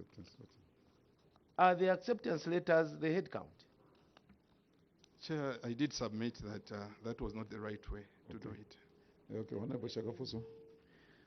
For me, I would want to find out why it had to take the auditor, the external auditors, to see that these children had not reported to school. Do you undertake monitoring and evaluation? If you did you notice that these children had not reported? I think. Secretary. Chair, this matter was not picked by the external auditors initially. It's a matter that they picked as they were reviewing the reports of the internal auditor. So I'd like to state that I think even as the evidence had used to show, this is a matter that was initiated by management and it was picked by management. Yes, Honorable Member. Page 25, Chair. I think it's a similar issue. Chair, page 25, misapplication of funds. Zambezi East, 5 groups, amounts totaling to 115,000 kwacha. 3 for Zambezi West. What management has indicated, the total is 215,000 kwacha. We are there, yes? Yeah. Management has also presented the issue to CDFC's committee, and you have written to the ministry. And your justification is on Appendix 10. I want us to move to Appendix 10.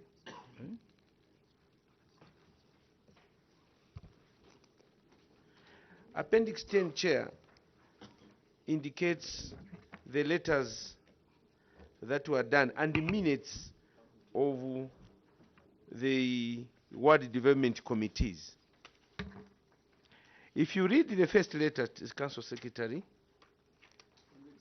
Appendix 10, Chair, the first letter, which was written to the provincial government officer by the CS, indicated request to consider for 4 cooperatives. Are we together? That was for Zambezi what?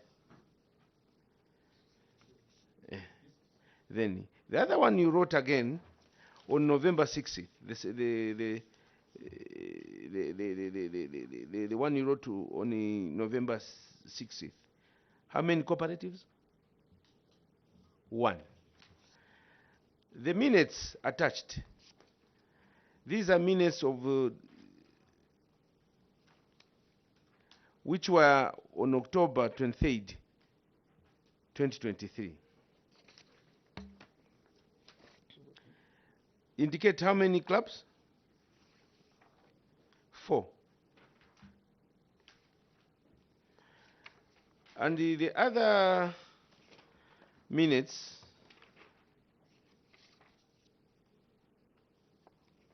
even the letters that were written, they are there. The other minutes also indicate how many cooperatives? 1. Yes. When you add 1 plus 4, there are only 5. There are no, the 3 for Zambezi West cannot be seen in this evidence.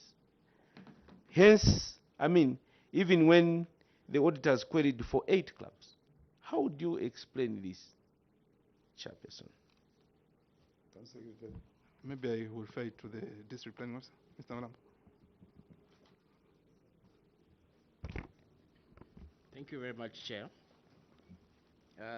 When this query was picked by the auditors, they mixed up the clubs which were belonging to Zambezi East and Zambezi West and what the clubs had done. Sorry, just there, who mixed up? The auditors. The auditors. Yes, when they were writing, okay. They were not sure whether some were in Zambezi East or Zambezi West. Okay, before we proceed just there, we get interested. So when you say they mixed up the, were you there when they were auditing, when the external auditors came? You were there? Yes, Were you Chair. part of the team? I was there, Chair. Okay, so after seeing the mixture, because these are things that you are discussing with auditors, did you make an effort to correct that, no, you are mixing these things, so that they drop this query? Did you do that? Thank you very much, Chair. When we were given time to respond to this query, we did indicate that actually 2 of the clubs cited in Zambezi West are actually in Zambezi East, and only 1 club misapplied from Zambezi West. So you indicated to the auditors? In our response to the audit, we did put it in writing, Chair. Okay, you have that document, you have that letter? We have the response to the query, yes, Chair. No, I'm saying, do you have the letter where you indicated to them, because you wrote to them to say, no, actually this is a mix-up? We have it, Chair. It's on appendix what?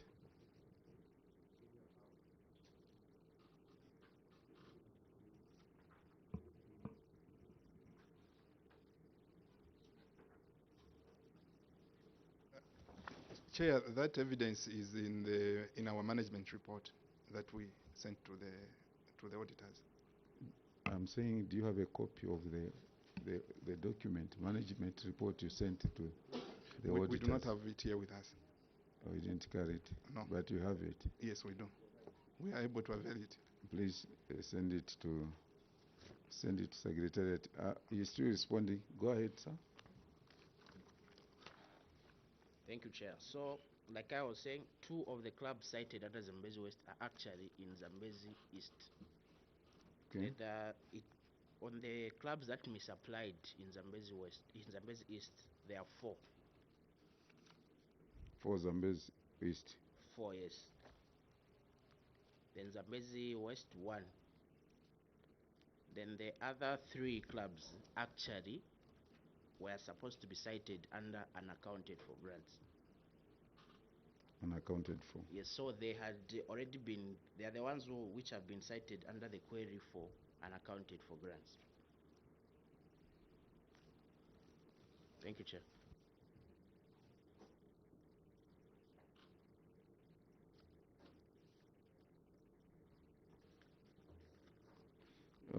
Honorable. Auditors, do you want to make a comment on that? We allow the auditors at the moment, the one, Mrs.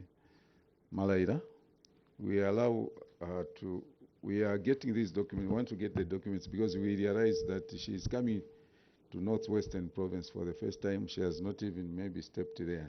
This is her first assignment to work with us. So we want to give her time, because if she is the one that was doing that, she would have given her position here, there and then. But she is depending on what the colleagues did. So do you have a comment on that, or we have to allow them to submit? Thank you, Chair. We'll allow them to submit so that we reconcile with the records that we have. Thank you. Okay. Honorable Gamondo. Thank you, Honorable Chairperson. I want to take you to page 14. Page 14. This has to do with the delayed implementation of approved projects in Zambezi West.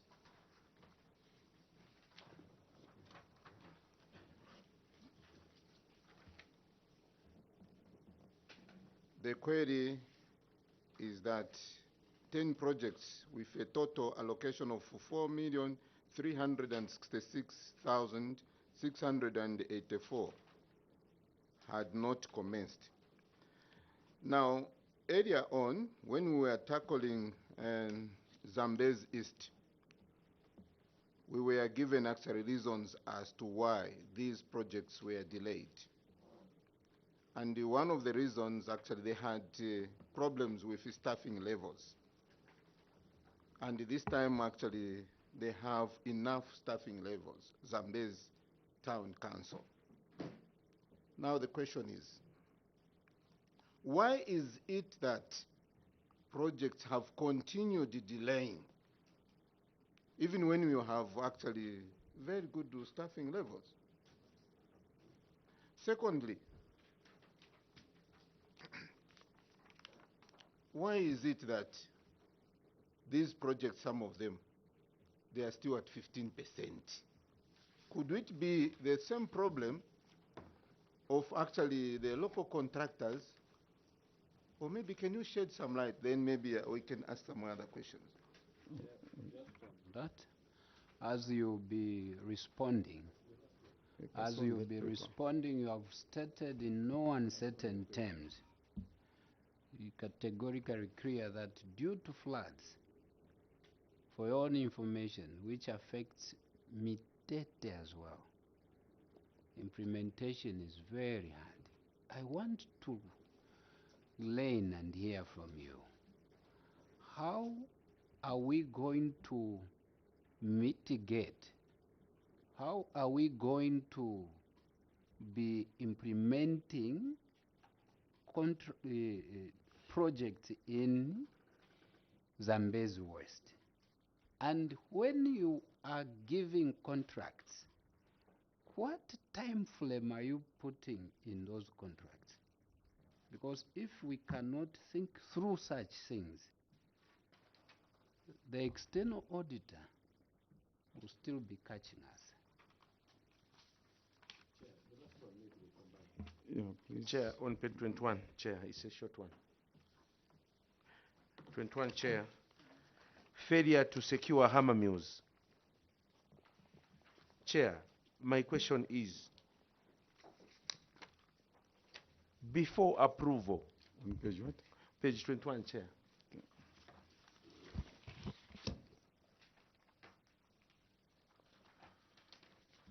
Okay. The cooperative of 36 members had not built a concrete shelter for the hammer mill, but were using a grass-thatched house. So my question to the management and maybe the DPO, before approval of projects, whoever wants to undertake, if it's chicken rearing, you go to see whether they have where to put the chickens, and you saw this club that was venturing into hammer mills. You didn't do the due diligence, field appraisal, before approving this project, such that they are exposing the hammer mill to danger and the environment that may damage it. Thank you, Chair. Yes. What motivated you to use black and white for us who have never been to the site to contextualize what you are showing us? Council Secretary. Thank you very much, Chair. We'll start with the issue of that was raised earlier concerning delayed implementation of projects despite having positions filled. Chair, I would like to state that I think we are coming from a background where there was a huge backlog in terms of unimplemented projects. And I think we have reported the status as things are. I can confirm that the project sites are now active, because where we are coming from a position where these projects were not even tendered out, were not even awarded to the contractors. So yes, it might appear that progress is slow, but I can report that these sites are active, and this is because of the intervention of the new technical persons that have been employed in these positions. And then responding to what we are doing concerning the flood-prone area of Zambezi West, I would like to state that the CDF committee for Zambezi West has prioritized construction of bridge infrastructure. And I think in my report, I did submit construction of Muyembe Bridge, which is being undertaken by Zambia Army, RDA, and partially funded by CDF, as one of those huge projects that will see one of the sites that was in a big part that was not accessible being accessed now. So, just on that, what do you say partially funded by CDF? I know Kashiji Kamiyemba, I know that. I've been there. What is your part? Because you are mentioning 3 institutions. Thank you. So the role that CDF is playing is to facilitate logistics in the construction process. The aqua bridges have been procured by RDA, and the actual construction is being done by Zambia Army. So that's the partnership which is at play. Thank you. So what kind of logistics are you providing? Well, that has to do with transportation or movement of the aqua bridges from Lusaka to the project site. Is it aqua bridges? Sorry, aqua bridges from Lusaka to the project site. They are moved by CDF? Yes. They are moved by CDF, or CDF is paying? CDF is paying Zambia Army to facilitate that process. Yes, but they are moved by Zambia Army. Yes or no? Yes, funded by CDF. Exactly. Okay, Funded by CDF chair, moved by Zambia Army. Do you have the expense from CDF? Chair, it's information that can be availed. We did not carry it Yes. immediately. Do you have? Yes, we do. Where? Where is it? Of course, we don't have You it. don't have. Not I there. don't want to put words in your mouth. Okay. Okay. Idiot, we are. No, you always have long questions. Okay. I want just to ask a question on Kashona Lukungu Ward, 1x3 classroom block. I've been perusing here. I've not found it. Is it not part of the project that has been delayed? Or what is the position? As you are answering the other questions, let him continue. Director of Works, can you look at that? Continue answering the other questions. Director of Works. Yeah, Chair, I would like to respond to the question concerning the status of the housing to the structures that should house the hammer mills. I think as asked by Honorable Nyambos. Yeah, the deficiency is noted, Honorable and Chair, and would like to state that this process was missed at the time when these projects were being appraised. But like we have indicated in our remedial measures, this now has become part of the selection criteria for such projects to say before we can award, there is need for a physical visit to see where the hammer mill is going to be stored. So to be clear, that step was missed, Honorable. Director of Works, are you finding the last question? They're still looking, just a follow. Yeah, also my thinking is also we need to be realistic for the future.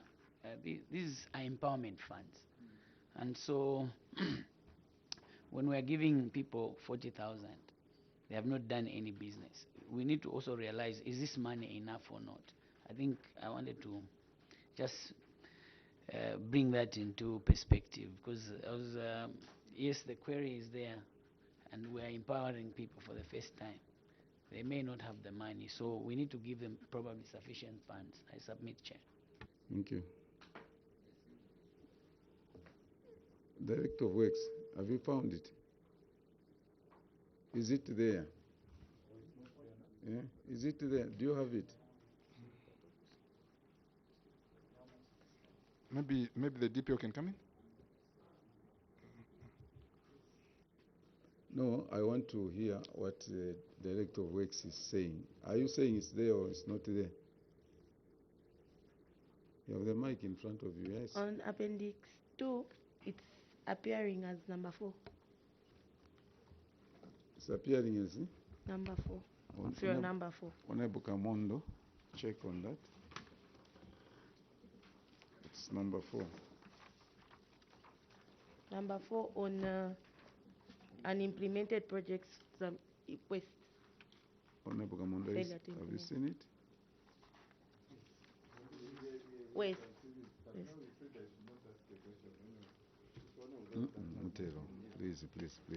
On the hammer mills, you said those who already have, they will have to utilize the profits. Thank you. But picking it from Honorable Shakafuso, what of those where now you go and do the field appraisal and the ceiling for the grant is just 40,000? How are we going to be helping those who do not yet have? At least this they will get from the profits. The new applicant shall have to have this form of concrete before. How are we going to help the new applicants? They would be.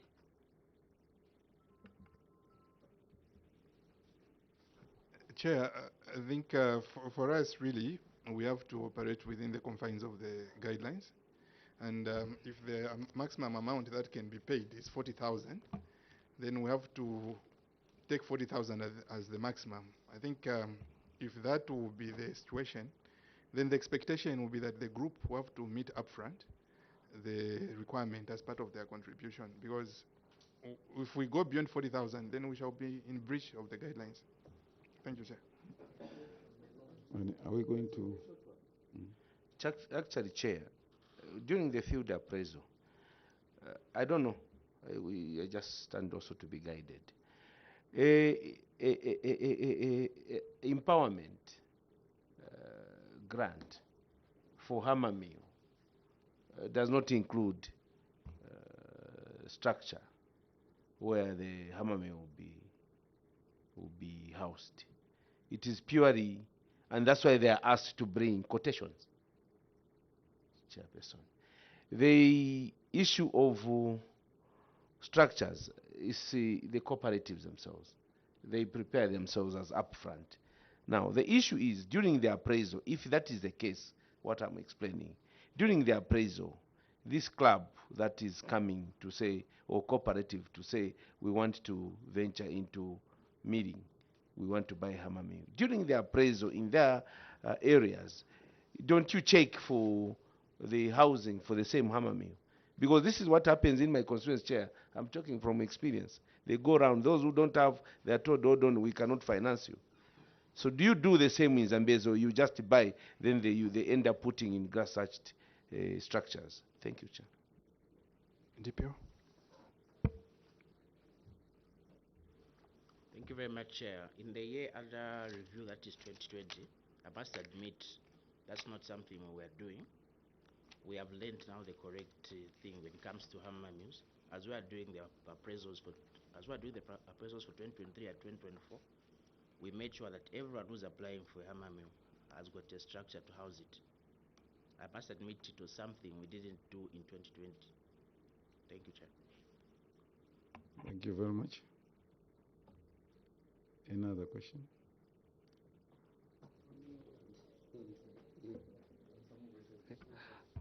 Now, thank you very much. Now, as you are not going to do what you said, but people would have applied. What would be the management, the committee's response to those who apply for hammer mills, having seen the same hammer mills with their colleagues? And when you accept and you not deliver because they have no structure, wouldn't that be captured again in the future by external auditors that you have delayed? When you refuse, wouldn't you not be disadvantaging the cooperatives? Yeah. Chair, once a matter has been cited by the Auditor General, it's a matter that we take seriously, and the expectation is that we must put in place ways to address that so that it does not recur. So we will have to go by the recommendations of the auditors, and in this case they are saying we should not provide hammer mills to clubs that do not have housing for them, and that's the position we'll take, Chair.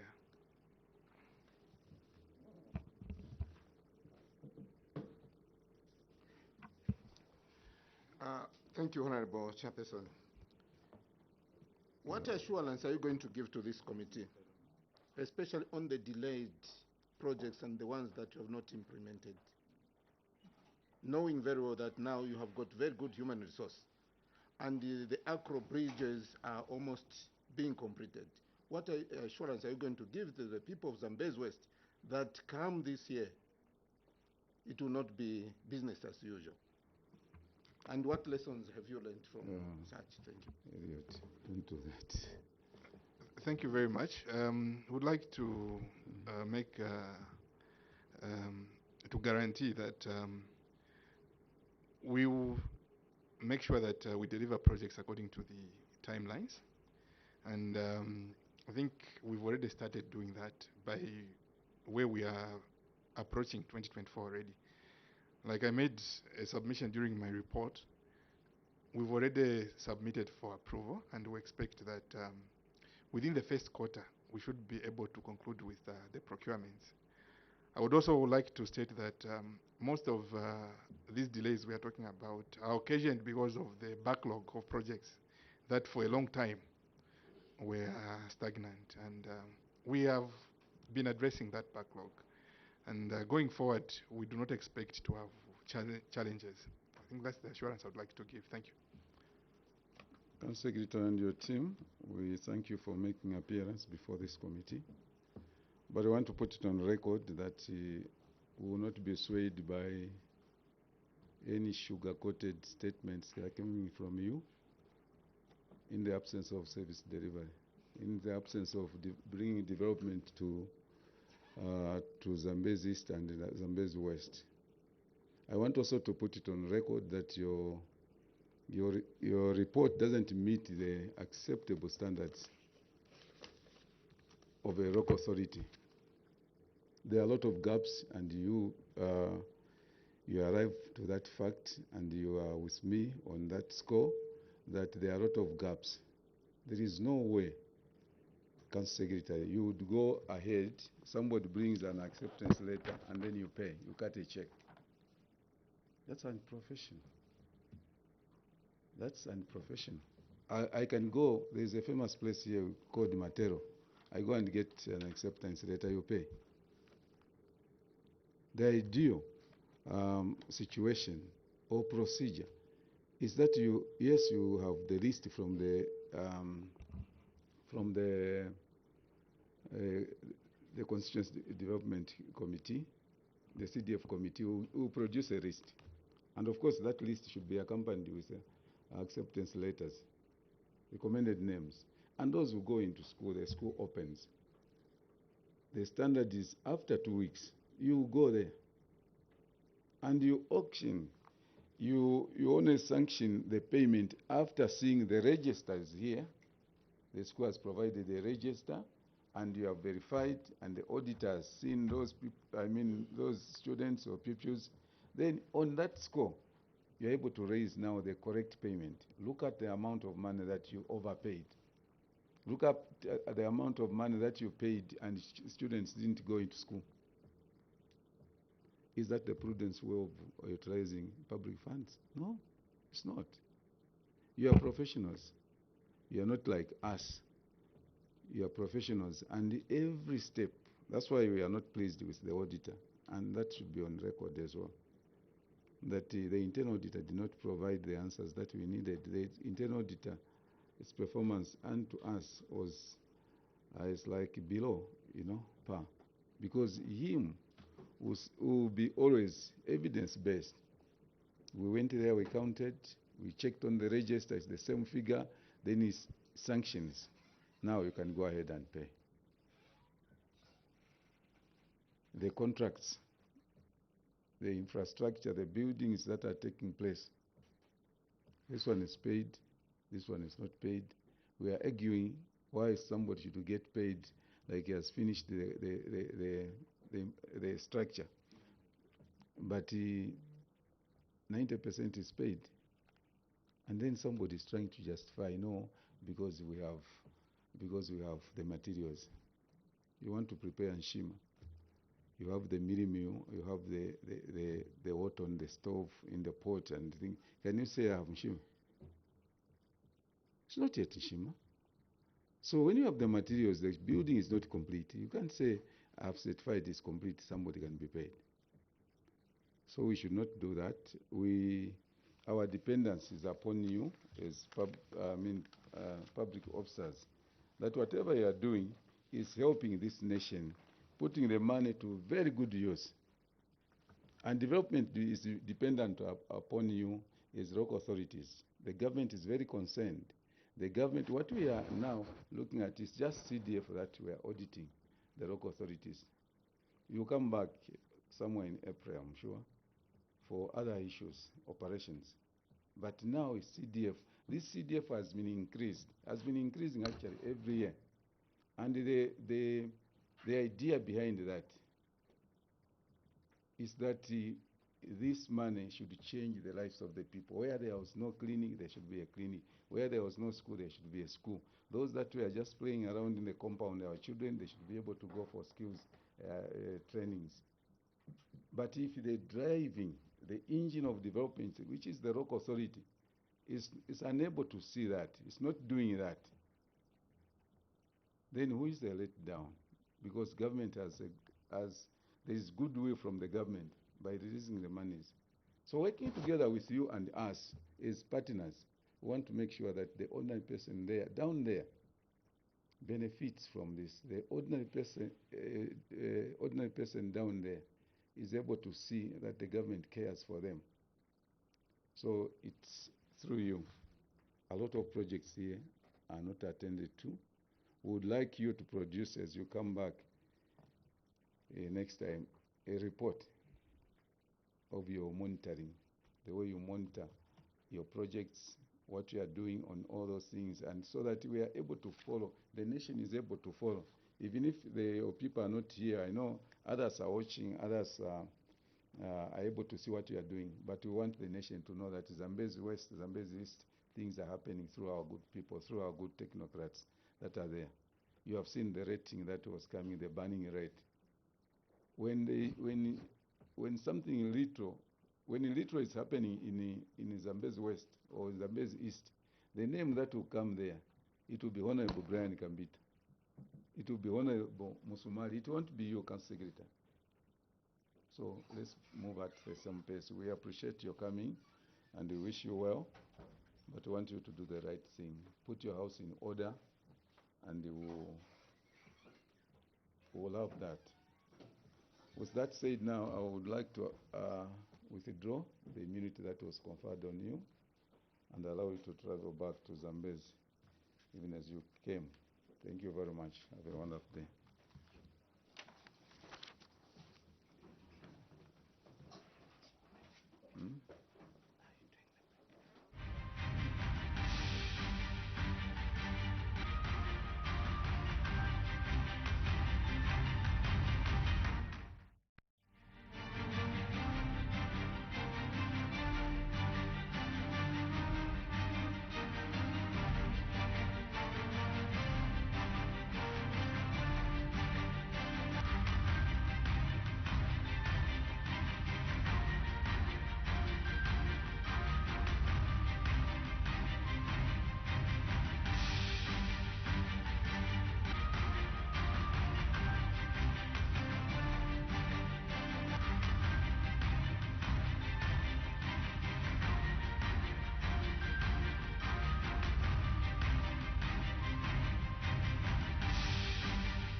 Here is an announcement from National Assembly. The following committee meetings over the standing committees for the third session over the 13th National Assembly will start sitting on the following dates.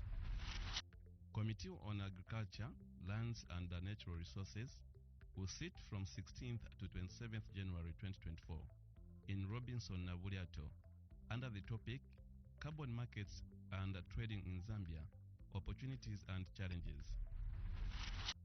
Committee on Cabinet Affairs will sit from 16th to 27th January 2024 in Wesley, Nyirenda under the topic Review over the Operations and Management of a Smart Zambia. Committee on Government Assurances will sit from 16th to 27th January 2024 in Thomas Williams under the topic Selected Government Assurances. Committee on Legal Affairs, Human Rights and Governance will sit from 16th to 27th January 2024 in Amusa Mwanamwambwa under the topic The Fight Against Corruption in Zambia. Committee on Local Governance, Housing and Chiefs Affairs will sit from 16th to 27th January 2024 in Committee Room number 4 under the topic A Review over the Implementation of the Constituency Development Fund. Committee on Media, Information and Communication Technologies will sit from 16th to 27th January 2024 in Committee Room number 1 under the topic Zambia ICT Infrastructure vis-a-vis Financial Technology Growth. Members of the public and other interested parties may contact the following officers in the office of the clerk. Mr. Stephen Chiwota, Director of Financial Committees, on telephone number 292 425 up to 36. Mrs. Doreen N.C. Mukwanga, Director, Social Committees, telephone number 292 425 up to 36. This information is available on the National Assembly website www.parliament.gov.zm.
My name is Paul Kavuswechanda Chongo, born in a family of 10, of 6 girls and 4 boys.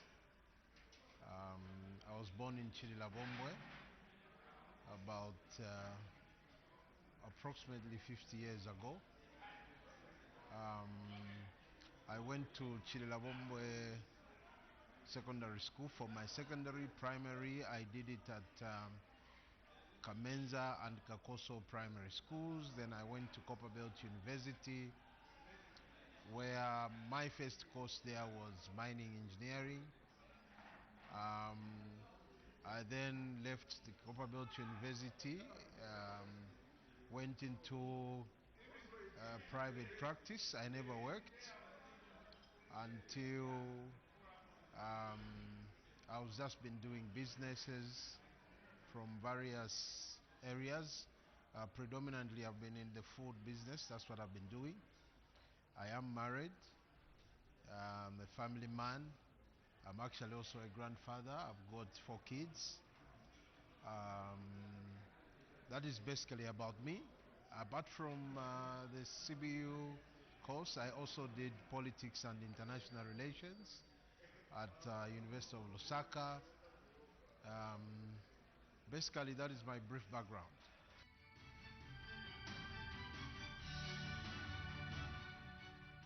Well, I come from Chililabombo constituency. By the way, I was born there. So I know the constituency quite well. It borders the Democratic Republic of Congo. It's a constituency with roughly just about over 100,000 people. It's predominantly a mining town, and basically I've grown up on that mine.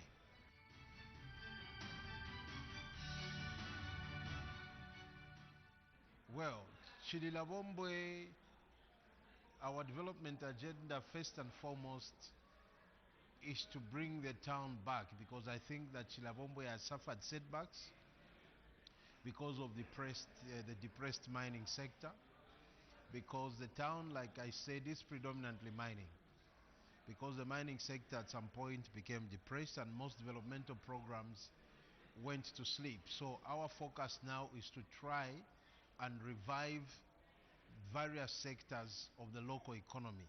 So how we've done it is to look at sector by sector. For example, in the education sector, through CDF, we've already launched some 1x3 classroom blocks. We've procured desks under CDF. Because of the free education policy that the New Dawn government has embarked on, we have seen a spike in the number of school-going children. Some schools' numbers have doubled, and as such, we have embarked on a program to make sure that we we answer to the deficit in terms of the school desks. So in the first year that I was MP, we procured about 1,500 desks. This year alone, we are going to procure 2,000 desks. We are also doing various 1x3 classroom blocks. We are doing one at Kakoso Primary. We are doing one in Kasumbalesa. We are also, renovating some other classroom blocks like the one that we did at Kamenza Primary School. So basically, in terms of education, that's what we are doing. In terms of health, Chililabombwe hasn't had a district hospital for a long time. So we want to make sure that the district hospital is completed, which we have done. I think we're at 99% complete now. In terms of phase 1, it is going into phase 2 so that we do the wards, because through CDF and through the emphasis of His Excellency the President that every hospital must have, or every medical facility must have a maternity wing and also water facilities. So we have embarked also on second phase of the district hospital, which we will do immediately. We launch a phase 1 of the hospital, which is, as I said, 99% done. We also want to work on the sports infrastructure, which we have already begun. In fact, one of the things that we did was to revive the amateur league for the young people, because we believe that sport is no longer just for recreational facilities. Sport now can be used as a way to create employment for our people. And as such, we want to revive various sports disciplines. We also have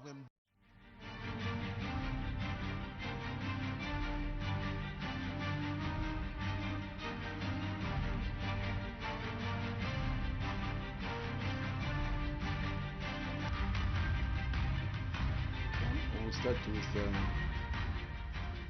we'll go into introductions. Auditor General's Office, Copper Belt.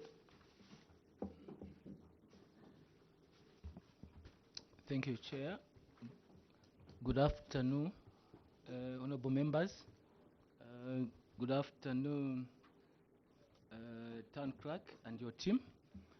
My name is Attractions Hami and Mwemba, and I'm accompanied by Mboni Piri, and then Daire Sidimezazami, and Sinyani. I kindly allow them to introduce themselves. Oh, okay, thank you. Thank you.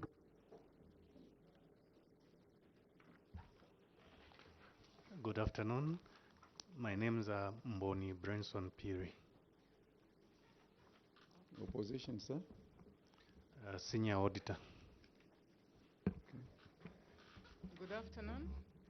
My name is Darius Chimeza-Lilami, Acting Assistant Director. Thank you. Lilapi? Lilami. Oh, Lilami. Thank you. Good afternoon, Chair. Good afternoon, honorable members. My name is Luvinda Sinyani from the Planning and Research Department in the Office of the Auditor General. Thank you. Good afternoon, Chair. Good afternoon, honorable members of the committee. My name is Asiame Kedrick. I'm coming from the Office of the Accountant General, Ministry of Finance and National Planning. Thank you. Good afternoon, Chair. Good afternoon, members of the committee. Chuvia Davis, Acting Assistant Director, Local Authorities, representing Control of Internal Audit, Ministry of Finance. Good afternoon, Chairperson, and afternoon, honorable members of Parliament. Welcome, Ndola City Council. I'm Kazinga Kennedy, representing the Ministry of Local Government and Rural Development. Thank you. Budget Office.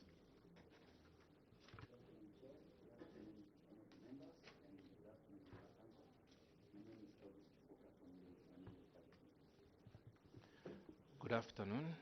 My name is Kelezo Lushako from Office of the Clerk.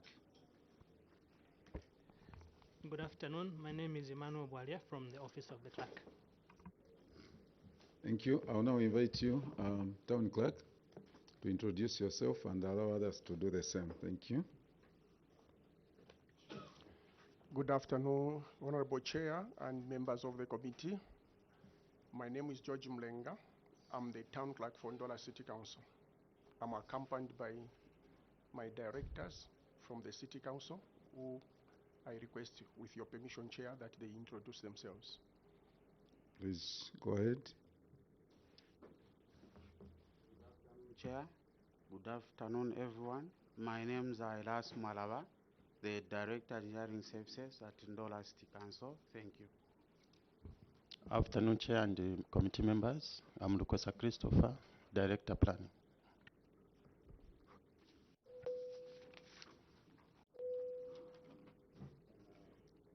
Let's press the other side. Yeah. Good afternoon, Chair. Good afternoon, honorable members of Parliament. My name is Longwan Obed. I'm the head of procurement from Ndola City Council. Good afternoon, Chair. Good afternoon, honorable members of the committee. My name is Ajilian Mudenda Chiluba, Chief Internal Auditor. Good afternoon, Chair.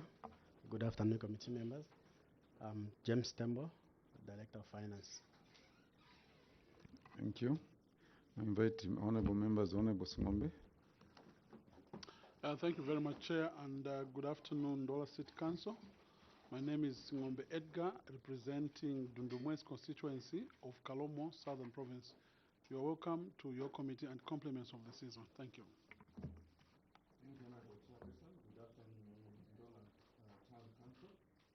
My name is Elliot Kamondo. Sorry. Good afternoon.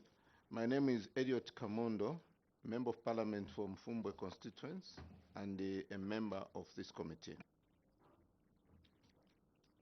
Honorable Sumumba.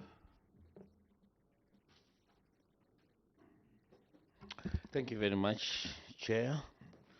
Ndola, you are most welcome to your committee and Happy New Year. I'm Honorable Simumba Lucas, Member of Parliament for Nakonde. Thank you very much.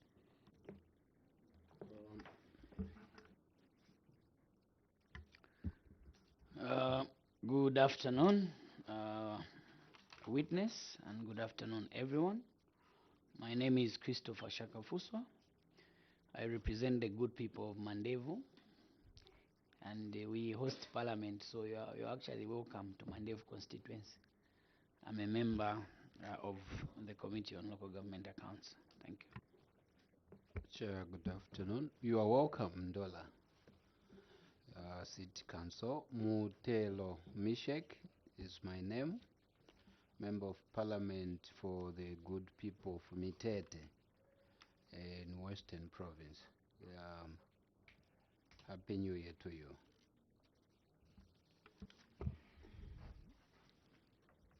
Thank you very much. Ndola City Council, of course, we have students from Charimbana, the Visitors Gallery. They are here accompanying Mr. Kazinga. Ndola City Council, you are welcome to your committee. This is not your first time to appear before a parliamentary committee, and you are well aware that when you appear before any parliamentary committee, the immunity that the members enjoy under Cap 12 of the laws of Zambia is extended to you, that whatever you say during our deliberation will not be used against you, and unless you choose to mislead us. But if you choose to mislead this committee, the same Cap 12 will be used against you. But I have no doubt in my mind that you wouldn't mislead this committee and that you are going to give us factual information, the information that we use to generate a very good report, the report that we'll submit to the main house before Madam Honorable Speaker. And with that guidance, I will now invite you, Town Clerk, to make your submission to your committee, the Committee on Local Government Accounts. Please proceed in that fashion. Thank you, Chair and members, honorable members of the committee. Chair, with your permission, before I present my report from Ndola City Council, I beg that I make some 3 corrections in the report that I feel are important before we proceed, Chair. Please go ahead. Thank you. The first correction, Chair, is on page 1. Page 1. Bullet number 1, 1 by 3 classroom block, Chivole. the word must read Chivolele, 1/3 classroom Chivolele. All right. And the amount must read 1,072,884.75. That's my first correction I beg to make, Chair.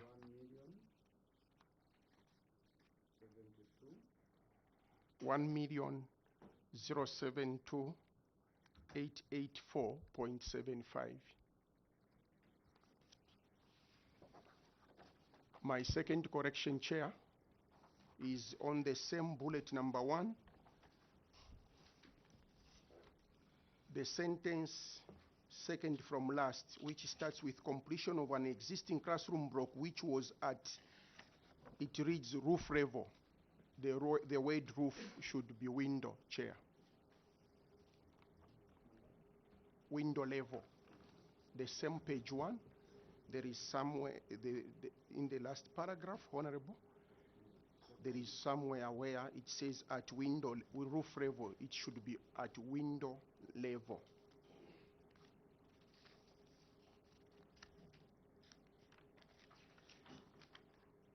Chair, the last correction is on page 5.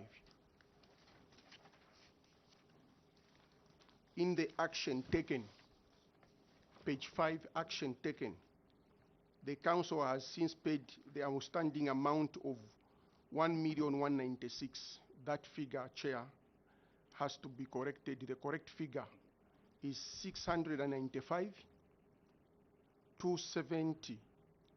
695,270. With those corrections, Chair, I may now present the memorandum of responses to this committee from Ndola City Council.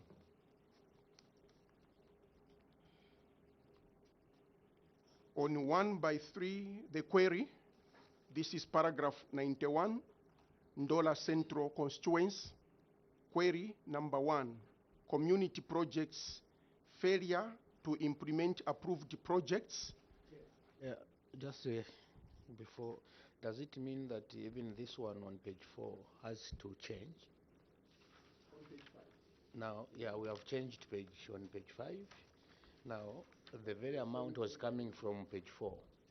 Chair. No, Chair. The amount on Page 4 remains. Okay, thank you.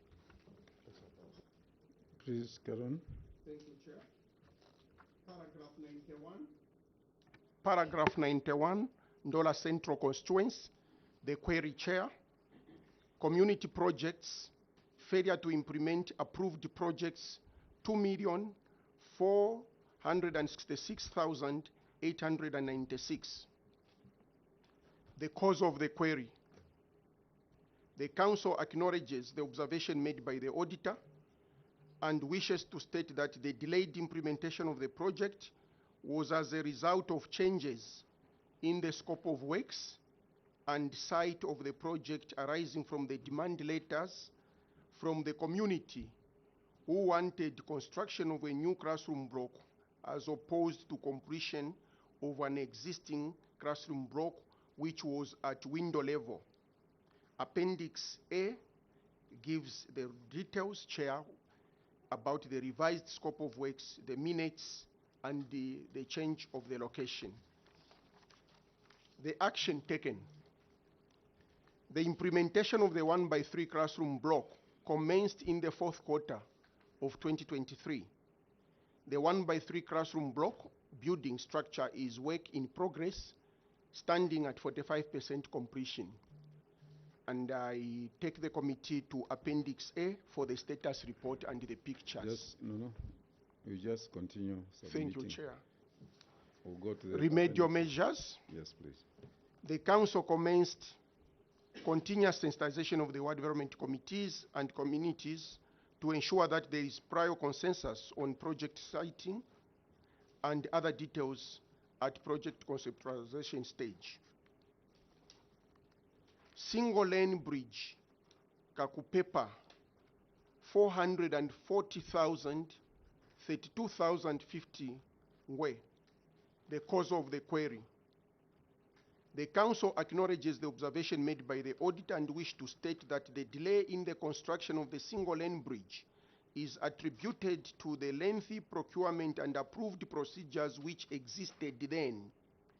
This culminated into reaching the rain season. The works were halted due to the rains and only recommenced after the rain season. Action taken. The council wishes to report that the construction of the single lane bridge has been completed with reference to Appendix B. Remedial measures taken. The council adheres to the revised procurement and approval procedures, which are no longer lengthy, following government's delegation of approval processes. Street lighting in Yengwe, 740,800, cause of the query. The council acknowledges the observation made by the auditor and wish to state that the delayed implementation for the installation of street lights was mainly due to the contractor failing to secure specified solar street light in the good time from local sources. The action taken. The council wishes to report that the contract for the installation of street lights in Yengwe was cancelled, re-advertised, and has been awarded to a different contractor who has since moved to site and works are progressing. Appendix C is a picture of the status. Remedial measures. For technical projects such as street lighting, the council has opened up contract awards to all district-based contractors other than just restricting to constituency-based contractors who may not have capacity. Bursaries, secondary school and skills development, 79,250, questionable approved list of skills bursaries. The cause of the query on page 5, Chair.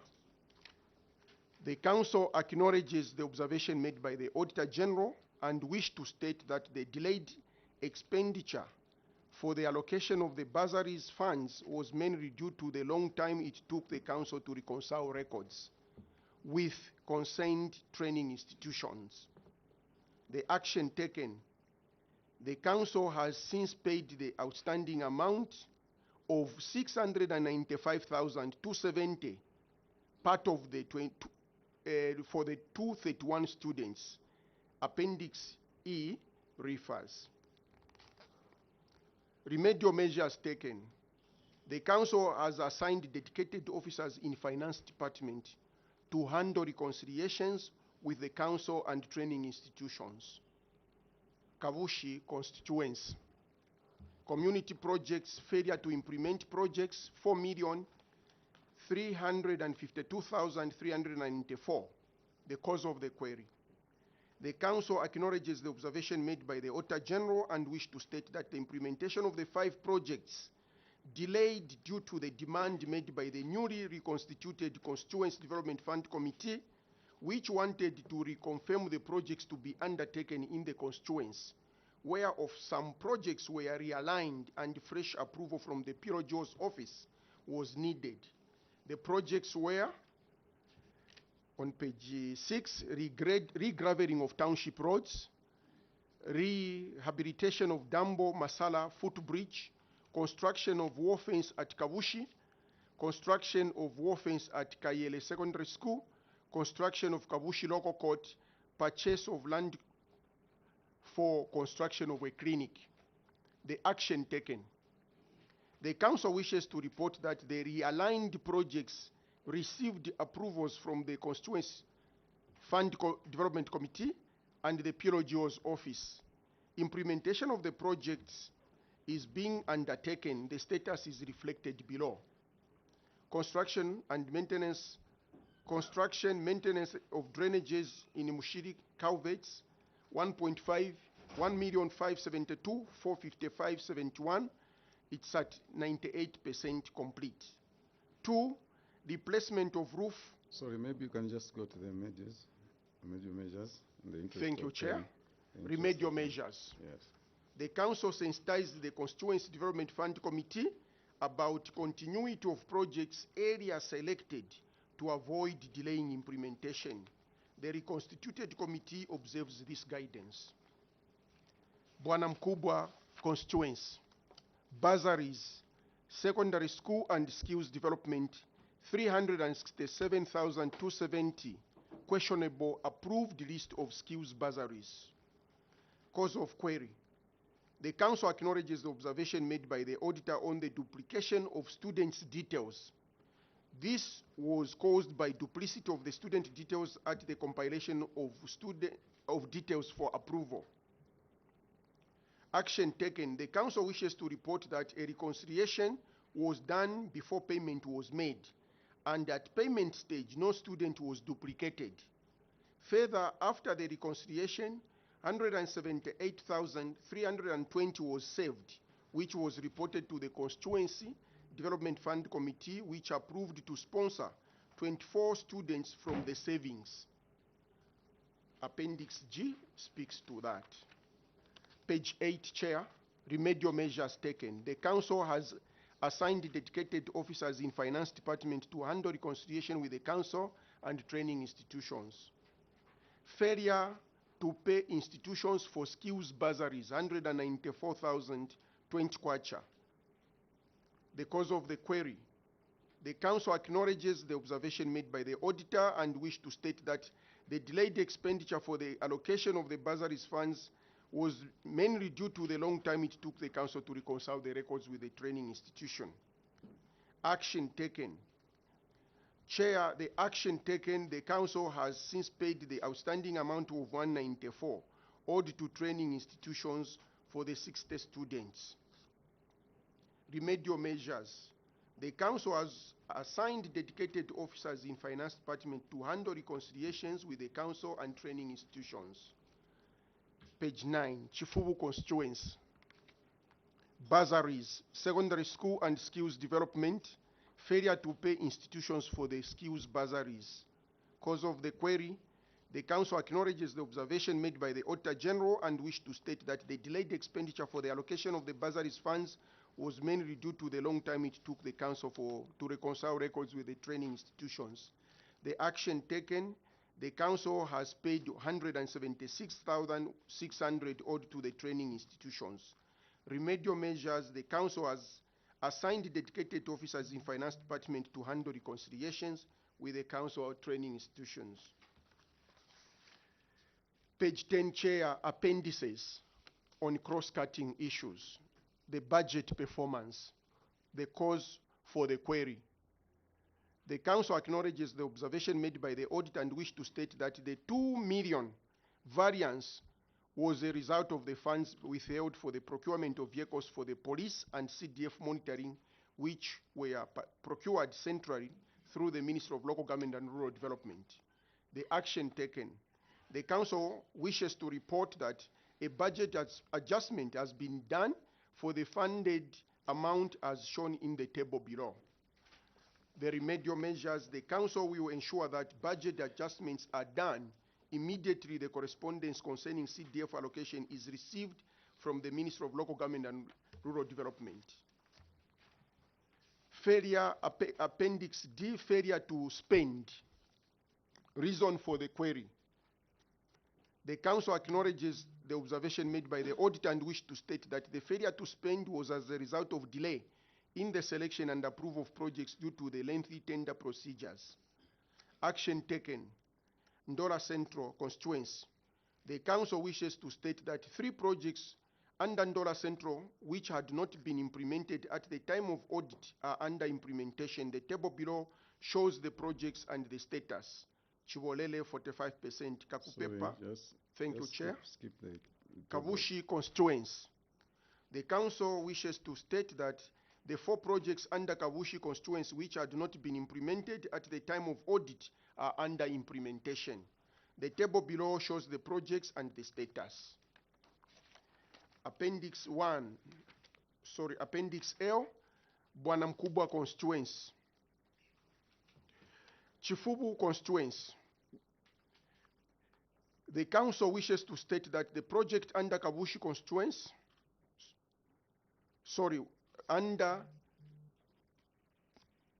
I beg to make a correction there, Chair. There is Chifubu on top, and then there's Kabushi constituency in the main body. This should be Kabushi constituency.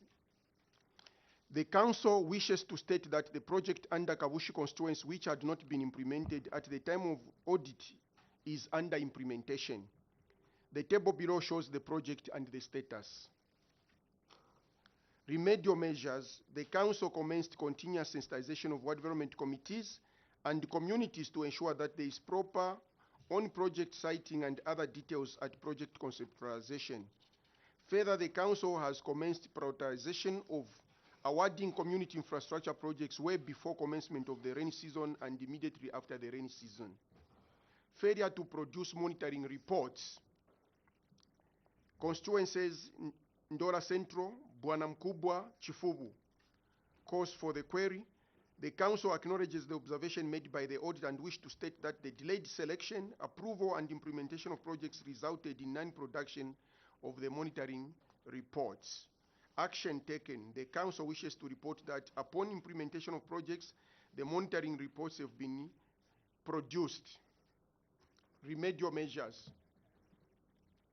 the council has put measures to ensure timely selection, approval, and implementation of projects.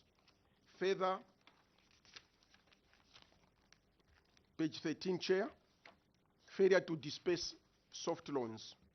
Cause of the query: the council acknowledges the observation made by the audit and wish to state that the disbursement of the loans to the applicants delayed because the council was waiting for guidance from the Ministry of Local Government and Rural Development, which was yet to finalize engagement of loan managers.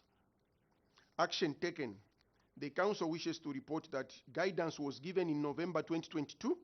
The loans have been disbursed for all the 4 constituencies. The list of beneficiaries and proof of payments are available for audit verification. Remedial measures: the council will adhere to the guidance given by the Ministry of Local Government and Rural Development. The last page, 14, Chair. The council, reason for the query: the council acknowledges the observation made by the auditor. This is in respect of Bursary Secondary School and Skills Development unspent. The council acknowledges the observation made by the audit and wish to state that the delayed expenditure for the allocation of bursaries funds was mainly due to the time it took the council to reconcile records. The action taken: the council wishes to state that the records have since been reconciled and paid the outstanding bursaries and skills grants. Remedial measures: the council will adhere to the guidance given by the Ministry of Local Government and Rural Development. The last one, Chair, is Bursary Secondary School Skills Development failure to report. The council wishes to acknowledge the observation by the auditors and wish to state that at the time of audit, some of the students did not report due to limited space at the institutions. Action taken: the council wishes to state that all students reported and have since been trained. Appendix S refers. Remedial measures: the Constituency Development Fund Committee has been engaged to conduct due diligence to ascertain the capacity of the institutions before approving the number of students to be trained. I submit, Chair. Thank you very much, Ndola City Council. Honorable members, Honorable Singombe, then Honorable Simumba. Thank you very much, Chair. Page 12. Page 12. Yeah, on Bwana Mkubwa. There are 4 projects there. Yes. And I'm interested in project number 2, construction of Dambo Bridge in Mushiri, which is at 5%. Why is it so, Chair? Thank you. Thank you. Honorable Simumba. That's another question. Okay. Town Clerk. Town Clerk, there is a question there. Yes, Chair. I've gotten the question why the construction of Ndambo Bridge is at 5%. Yes. In Bwana Mkubwa. Chair, the problem was that this is a project that delayed in terms of implementation and the engineers were waiting for the rains to subside in order to guide the contractors to get to site. For much more details, Chair, I would like my Director Engineering just to shed a bit of light on the background for 1 or 2 minutes. Director Engineering. Thank you, Chair.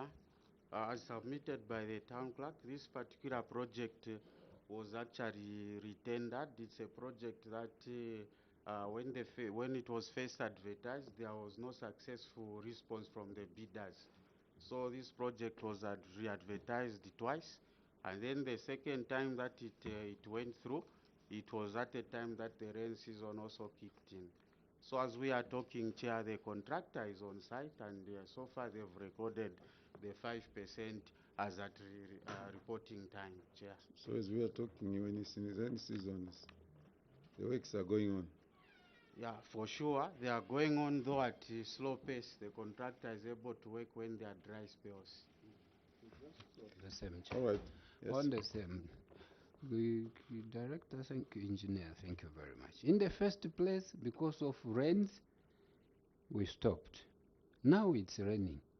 The works are going on. And the project was retendered. Do you have evidence to that effect to show that you re-tendered the project? Because we are concerned it's still at 5%. The reason number one, rains. It's raining. Is it not raining in Ndola, the town clerk? Is it not raining now? Chair, it is raining. Yes. So when did you re-attend? So do you have that document? Thank you, Chair. Appendix N is the one that is speaking to this particular audit query.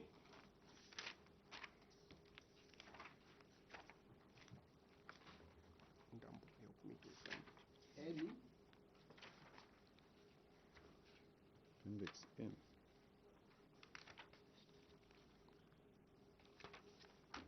Appendix N is maternity. Do we have? There's no bridge there. The bridge has turned into maternity. Members of staff, you can help your principal officer. It's not N. Sorry, Chair, it may not be N. M. M. What has been quoted, Chair, I apologize to the committee. It's M, not N.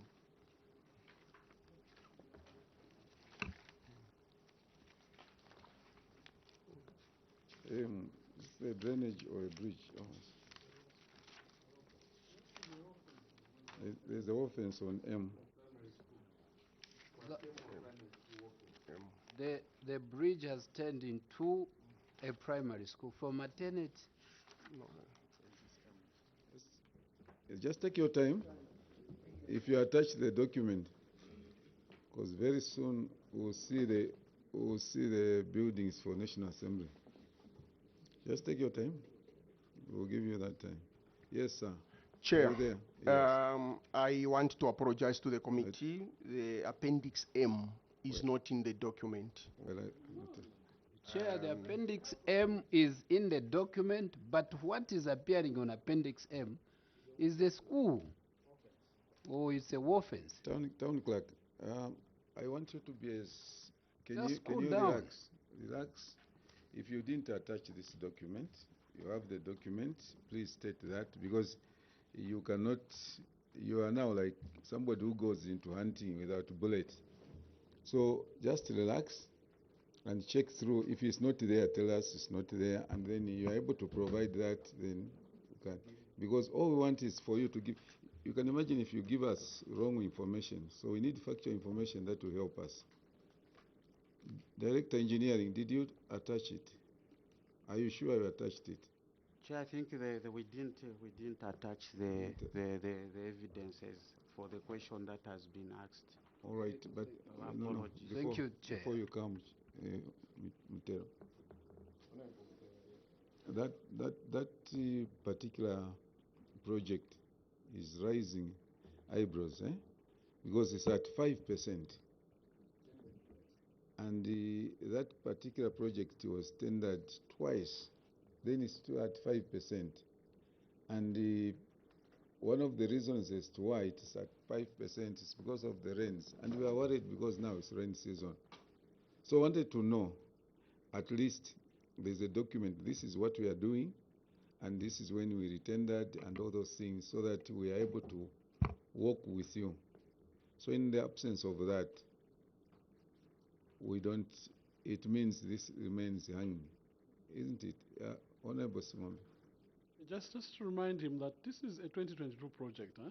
Yeah. This is 2024. And now we're in 2024. So we have had 2 rain seasons.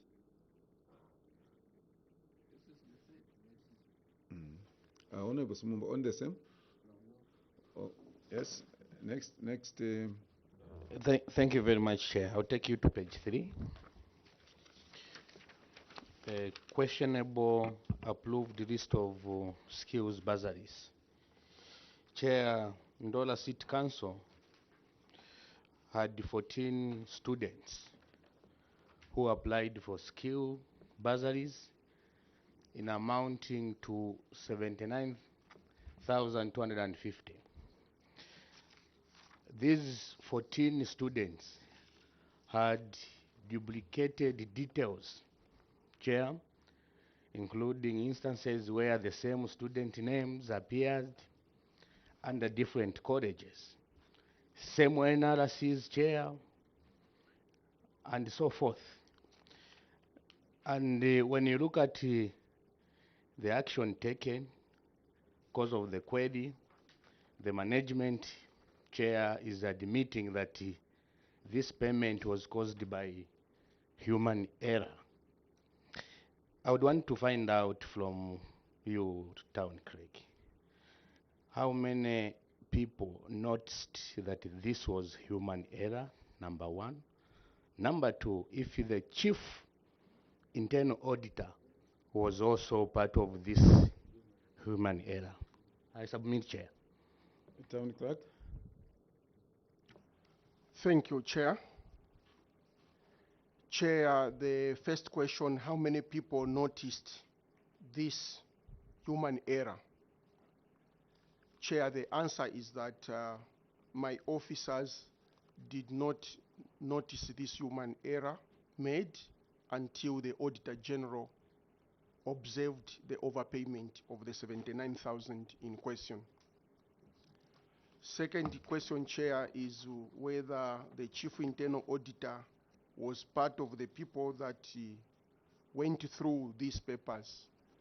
Chair, the payment passed through internal audit, and so the Office of the Chief Internal Auditor had to pass the payments. We need to exhaust on the same. Please, a short one. Now the internal auditor okays. The external auditors, they find human error. What did you do at that time? You never resolved it. What was your response? And do we have the internal auditor here, the chief internal? Are you there? Were you part and parcel of okaying such mistakes? Thank you, Chair. Chair, all I can say is that indeed we acknowledge the lapse, yes. Were you part, through you, Chair, were you part and parcel of okaying this? It had to take external auditors. Were you or you were not? We had highlighted this lapse, Chair. It's unfortunate that at the time that the new town clerk came, I think he had found that we had already done a report.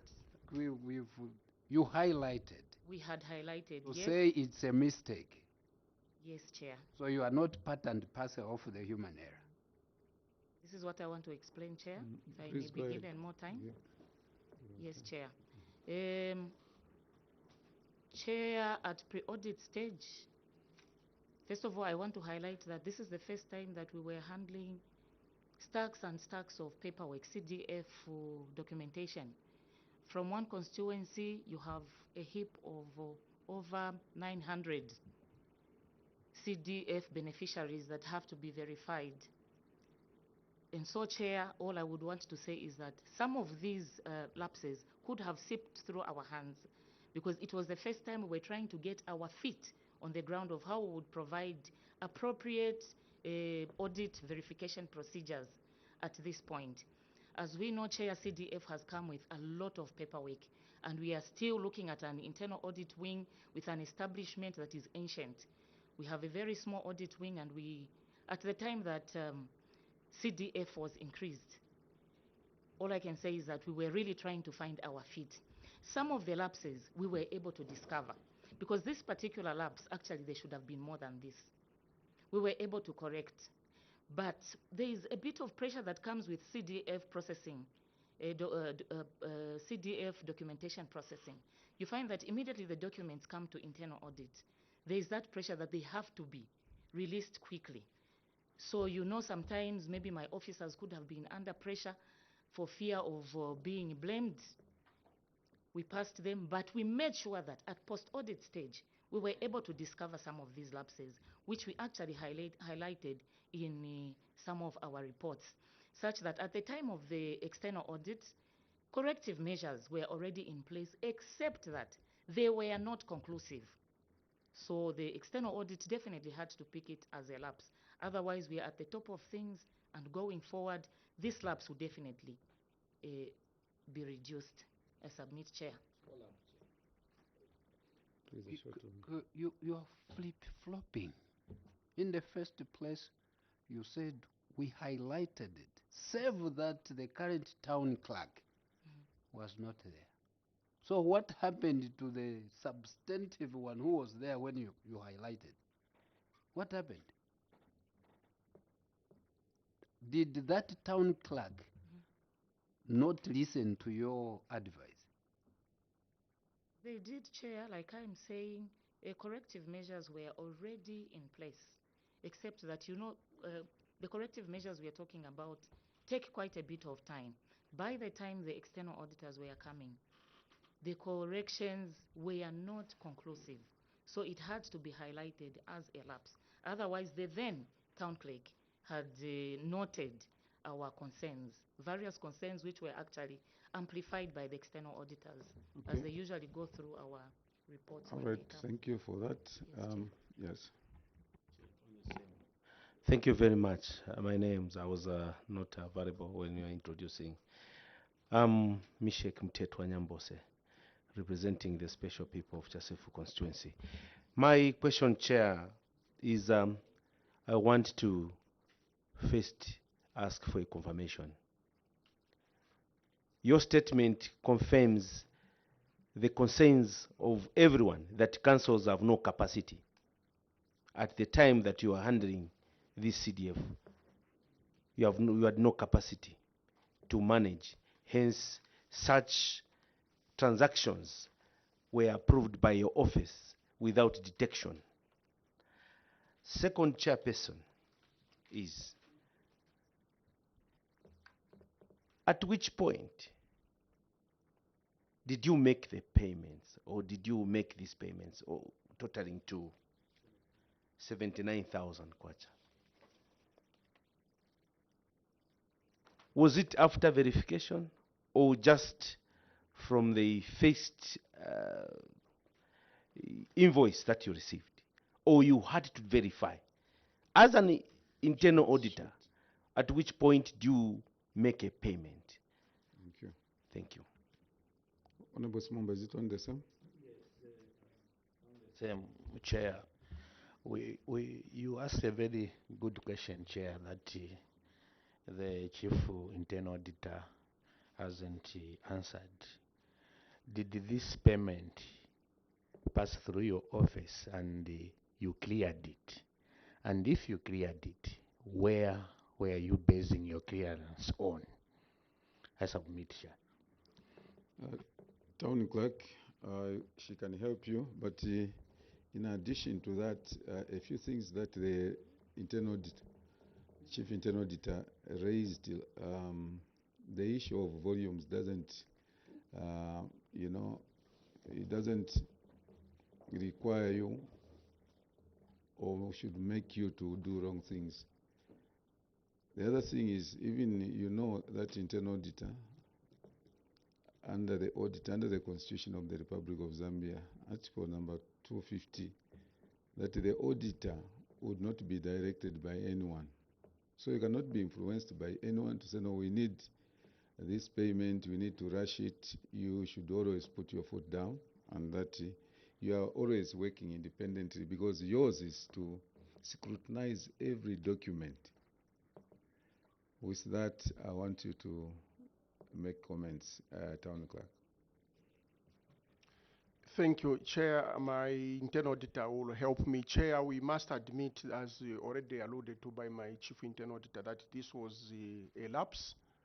And what it is, at what point the payment was made. The council has computerized its payment systems. And in this sense, the payment vouchers are accompanied by detailed schedules of the students for whom we are paying. So what could have happened at this stage, Chair, we've got to confess, the officer would have rushed into keying and passing the payment that it has passed through audit without physically verifying the total number of the students, their details matching to the payment voucher amount that is paid to the institution, which was a mistake. And no wonder we discovered the mistake after payment had already gone to the training institution. Yeah, that's why we're saying, in guiding you, Town Clerk, there is no way you base your payment on anything other than the physical inspection of the student at the institution, the registers that they have. The ideal situation, the way we are supposed to carry it, is when students go into an institution, of course you have the list that will come from the CDF committee that you receive the council to pay for. But before you pay, you have those acceptance letters, then you go to the institution itself. That is 2 weeks after the students have opened. You go there now and have the physical register, and physically you see these students. That's when you sanction the payment. Other than that, if you do anything before that, you run where you are today. And you know Ndola, because Ndola is famous when it comes to duplications. I've been auditing Ndola under this committee. I think it's the 3rd time. That time we had plots. Is it Dunhill area, whatever there? 5 people, 1 plot. 3 people, 1 plot. So we are seeing the same. So the duplication, to us, it creates something. It's like it's something that is always done in there. But I want to announce to you, Town Clerk, that it will not be business as usual. We just need to do the right thing. I understand what you are saying, but we must make sure that when we make payments, we are making payments based on documentary evidence that, yes, this is where we are, than what on assumption. I read something in the night that it was on assumption. Is it on this report or somewhere? Yes. Chair, a different question? Yeah, I don't. Different, okay. Yeah, different one. Let's go. Page 1. Page 1? Reading through, there are 2 structures there. A new one and an old one. The new one, even the location has changed. And the first one, if it is, I'm reading correctly, went all the way up to window level. So what has happened to the old one as we are coming to the new one? You put CDF money and you go all the way up to window level, you decide to do away with it.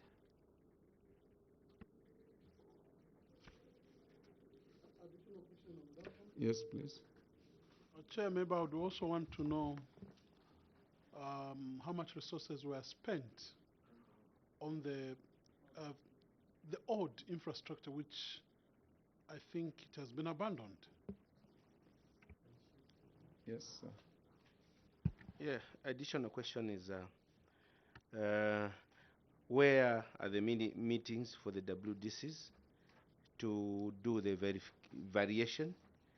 Also, the minutes of the CDF committee meeting, the approvals of the provincial law government officer on the same project, and also the approval by the Attorney General to okay the project to go to continue.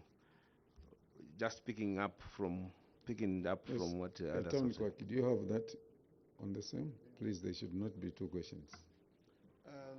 Maybe I also want to find out what was the cost of the new classroom block and how much was maybe spent on the first one. Thank you very much. Town Clerk. Thank you, Chair. The first odd structure, what has happened to it? Chair, the explanation is that this is a structure that was started under the efforts of the Parent Teachers Association. And at the application stage, the community and the leadership applied that it be completed using CDF.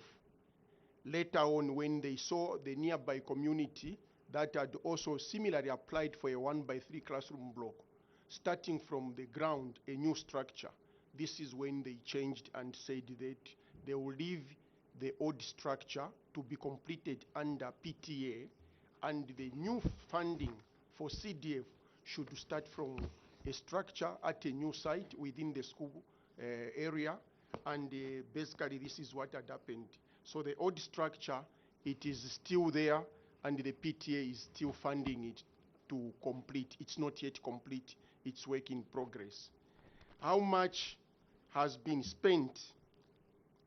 The contract sum for the new structure under CDF, Chair, is what has been quoted on page 1, which is 1,072,884.75 in Ngwe. As for the old structures amount, I do not have the figures how much has been spent on it, Chair.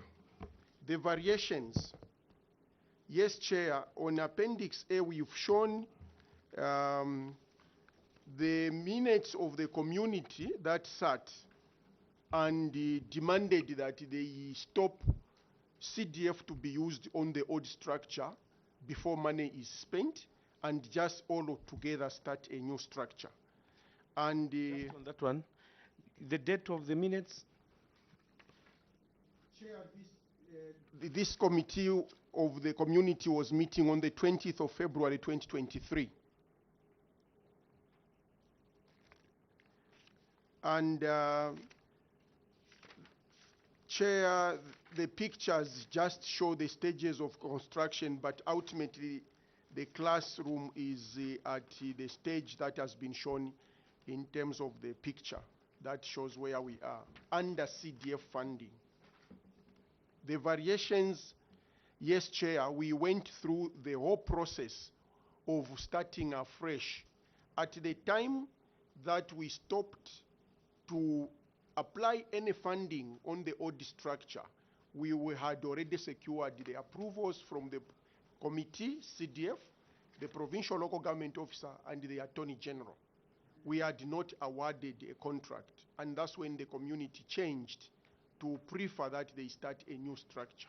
So we had to start afresh by seeking fresh approvals that we obtained. Now you are making the PTA committee to start asking money from the community and making the government of the day to say it is asking money from people to finish unfinished structures. That word, why don't you use the same? Other than waiting for the PTA to be doing that. Yeah. Chair, to answer the question, we had not spent the CDF money on the old structure. No, he has withdrawn, it's fine. Yes, but, yes, okay. The question that has been asked by Honorable Mutelo also baffled me, because the amount of money, the reason why I asked the total cost for this project, and you told me it was 1,072,884. Now, because this one, according to the way we have been listening from other constituencies, a 1-by-3 classroom block, most of them didn't go above 1 million. They were less than 1 million. Yes, 2022, and this was 2022.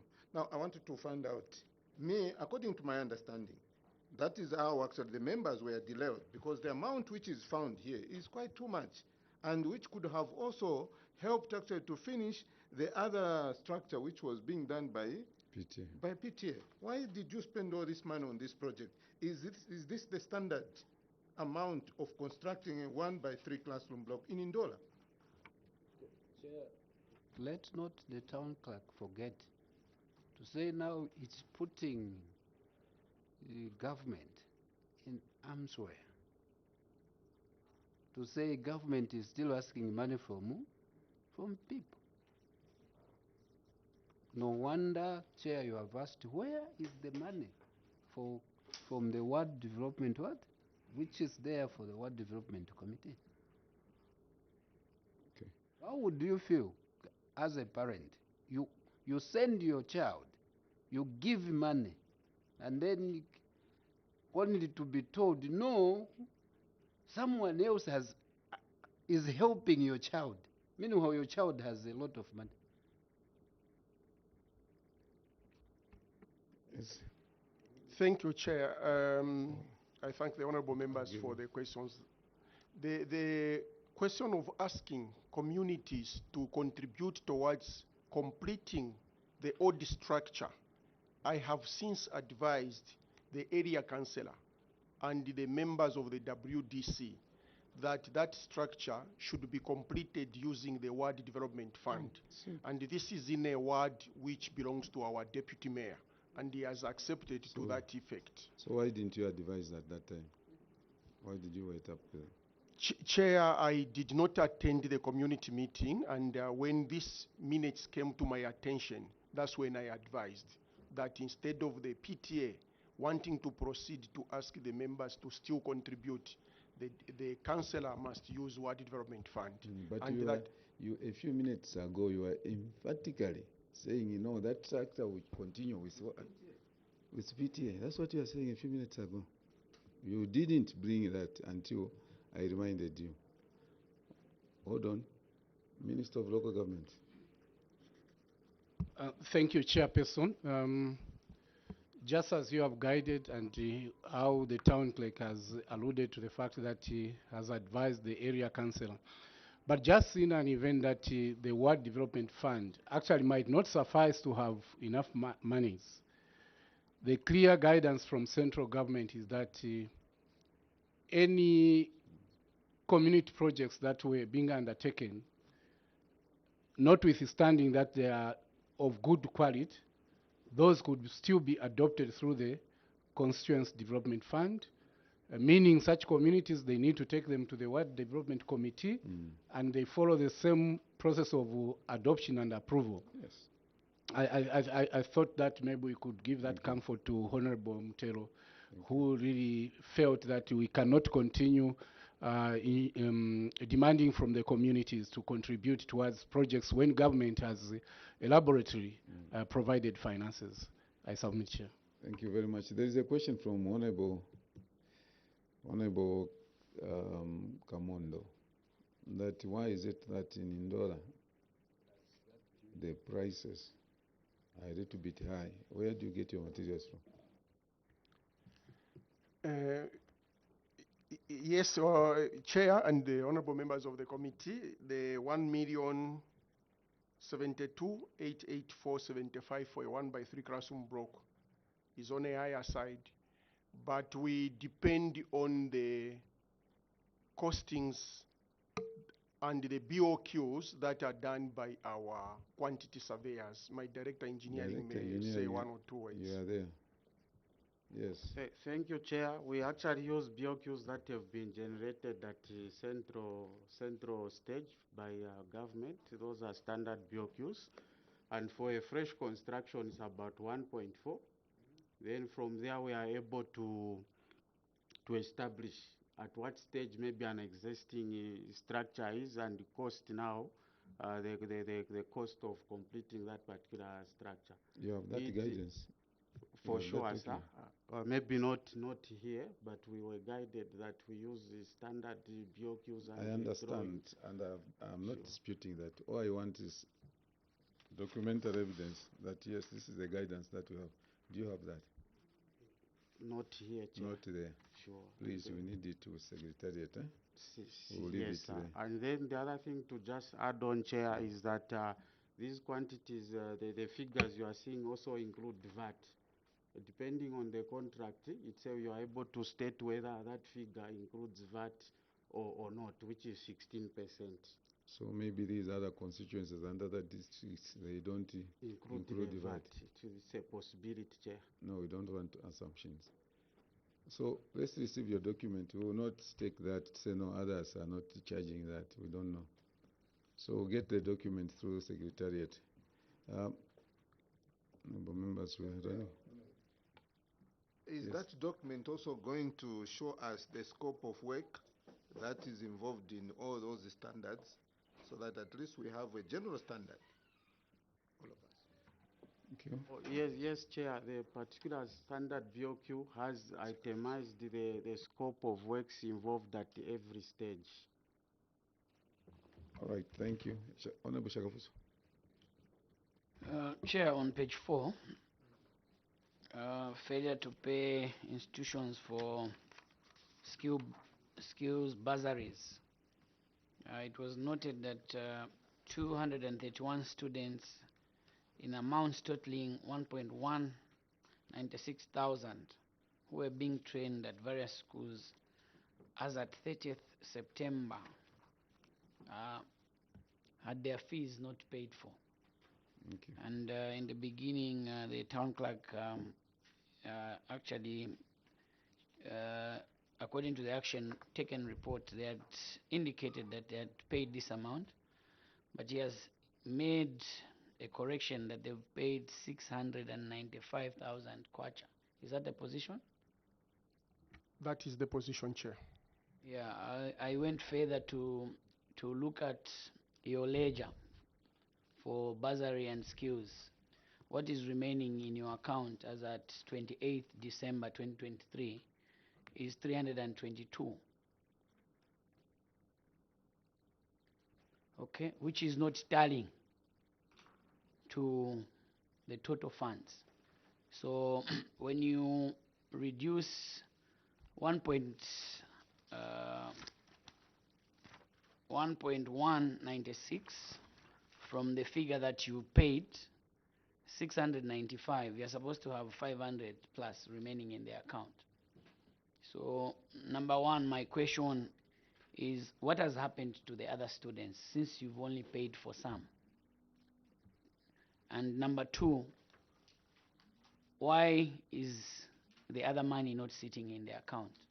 Since what is sitting in the account, according to Appendix E, the last schedule on Appendix E is showing us what is remaining in the account. I thank you, Chair. Thank you. Honorable Singombe. Chair, mine is going straight to the treasurer. Do you have interest earning accounts as a city council? And if the answer is yes, how do you treat the interests? Honorable Simumba, want to have all the questions at Yes, once? sure. Thank you very much. Chair, mine is they had the. Please take note of those questions. They received the 4,890,583 for skills and bursary. Now, I wanted to find out, they had money, but they paid less. Why? Instead of just finishing with the institutions that were training our students, why did you remain with the balance when you had money? I submit, Chair. Honorable Nyambose, a quick one. These questions seem to be similar. I don't know if it, page 7, Chair. Questionable approval, list of skills bursaries. Has that been taken? or has it been asked? Bwana Mkubwa constituency. Here, Chair, contrary to the guidelines, the council had 82 students who applied for skills bursaries in amounts totaling 367, 270 had duplicated. This has been Yes, I think it's a different one, eh? Yeah, but it's the same. Now, my interest, Chair, is the action taken report. Same The answer. council wishes to report that a reconciliation was done before payment was made. And at payment stage, no student was duplicated. Further, after the reconciliation, 178,320 kwacha was saved, which was reported to the CDF committee, which approved to sponsor 24 students from the savings.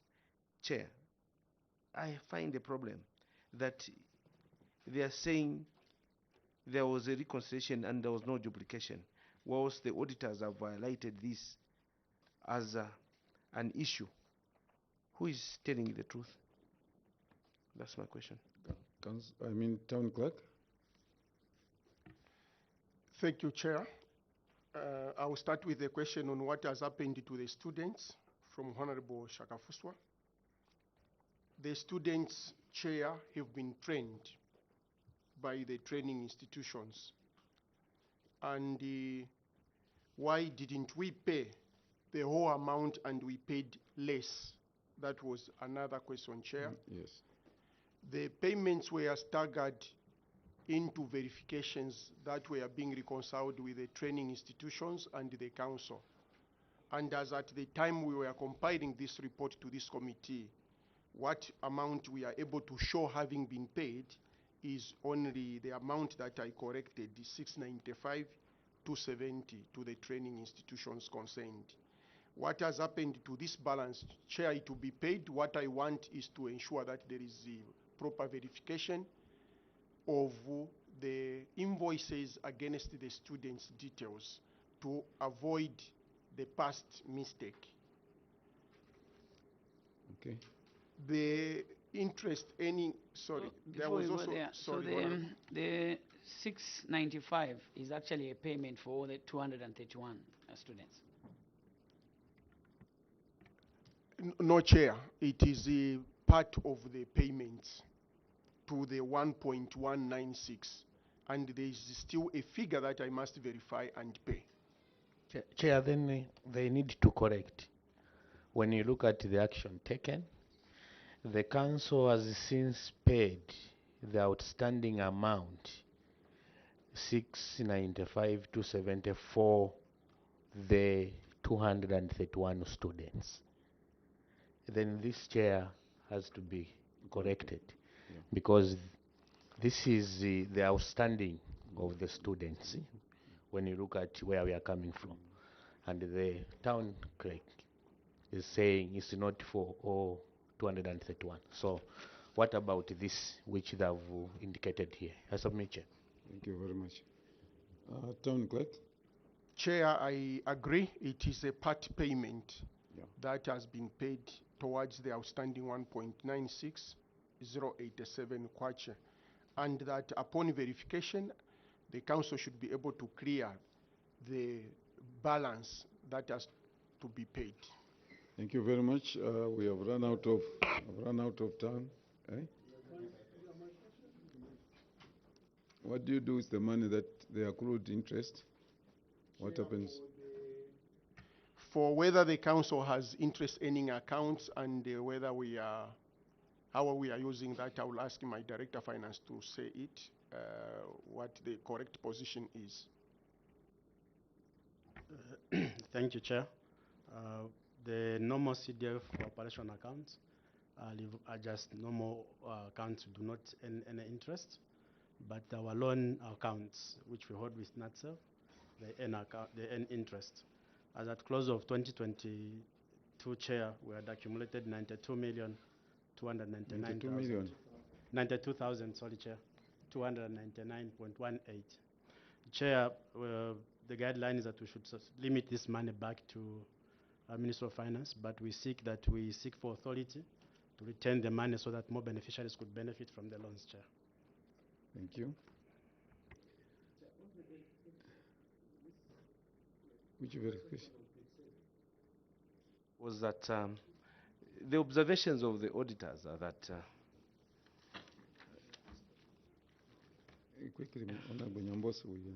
yeah, my question has not been answered, Chair. Who is telling the truth? The auditors have highlighted that amounts to 82 students who applied for skills bursaries and amounts totaling 367 had duplicate details from Bwana Mkubwa. But here in your action taken report, you say that the council wishes to report that the concession was done before payment was made, and at no payment stage, at the payment stage, no student was duplicated. Now, we are reading these reports. Who is telling the truth? We have a report. You are saying no, there was no such a thing. The auditors have highlighted this as an issue. Who is telling the truth for this committee to take? Auditor General, the Auditor General Copperbelt, your local authority is disputing what you submitted.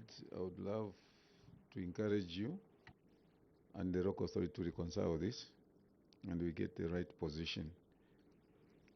Thank you very much, Ndola City Council, for making appearance before this committee, your committee on local government accounts. We want to say your report has gaps, as you have maybe seen. We have gaps in your reports, and we want you to work on these gaps. Ndola City Council, you must be a role model in Copperbelt. You can be a role model in two ways. You can be a role model in doing wrong things, just wrong things. People will say, hey, you are like that one. Just wrong things, bad name. Or you can be a role model in doing the very best, and everybody admires whatever you do. We have picked a few things here. The bridge that has been stuck at 5%, accusing you of the rain seasons. We have had 2 rain seasons, accusing our Heavenly Father for bringing rains. So this bridge is stuck at 5%, and we are aware that people want to make use of that bridge. And the more we delay, the more our people suffer. Director Engineering, you must take it upon yourself that you want to see this bridge complete as director before the institution. Yourself, we want to see. You want to deliver service to these people. And how do you deliver service? Is by making sure that the infrastructure is put across that river and people are able to walk, people are able to do their business, people are able to cross to the other side without difficulties. The duplication, town clerk, of students will not listen to anything like that when you appear next time. We will not. Because at the end of the day, we doubt the capacity of this whole management from Ndola City Council. Is it connivance? Are you doing things deliberately? Or is something that, yes, it slips through your fingers, like the internal chief internal auditor alluded to? And then, thirdly, town clerk, you said you have 2 sets of officers at your local authority. Your institution has 2 sets. In your responses, the remedies that you have offered in most cases is that you are going to leave those other officers and you are going to assign dedicated officers from finance department. Meaning you have those that are not dedicated. So you have a set of those dedicated officers from the finance department. So how do you explain that? I'm not going to ask you to explain, but how do you explain that? That people are working there, but they are not dedicated. Until you assign people that are dedicated to do that job. Why are you keeping those unperforming officers? Yesterday you heard when the president was addressing you, he said non-performing officers, why should we keep them? And indeed, why should we keep people that are not delivering service to the people?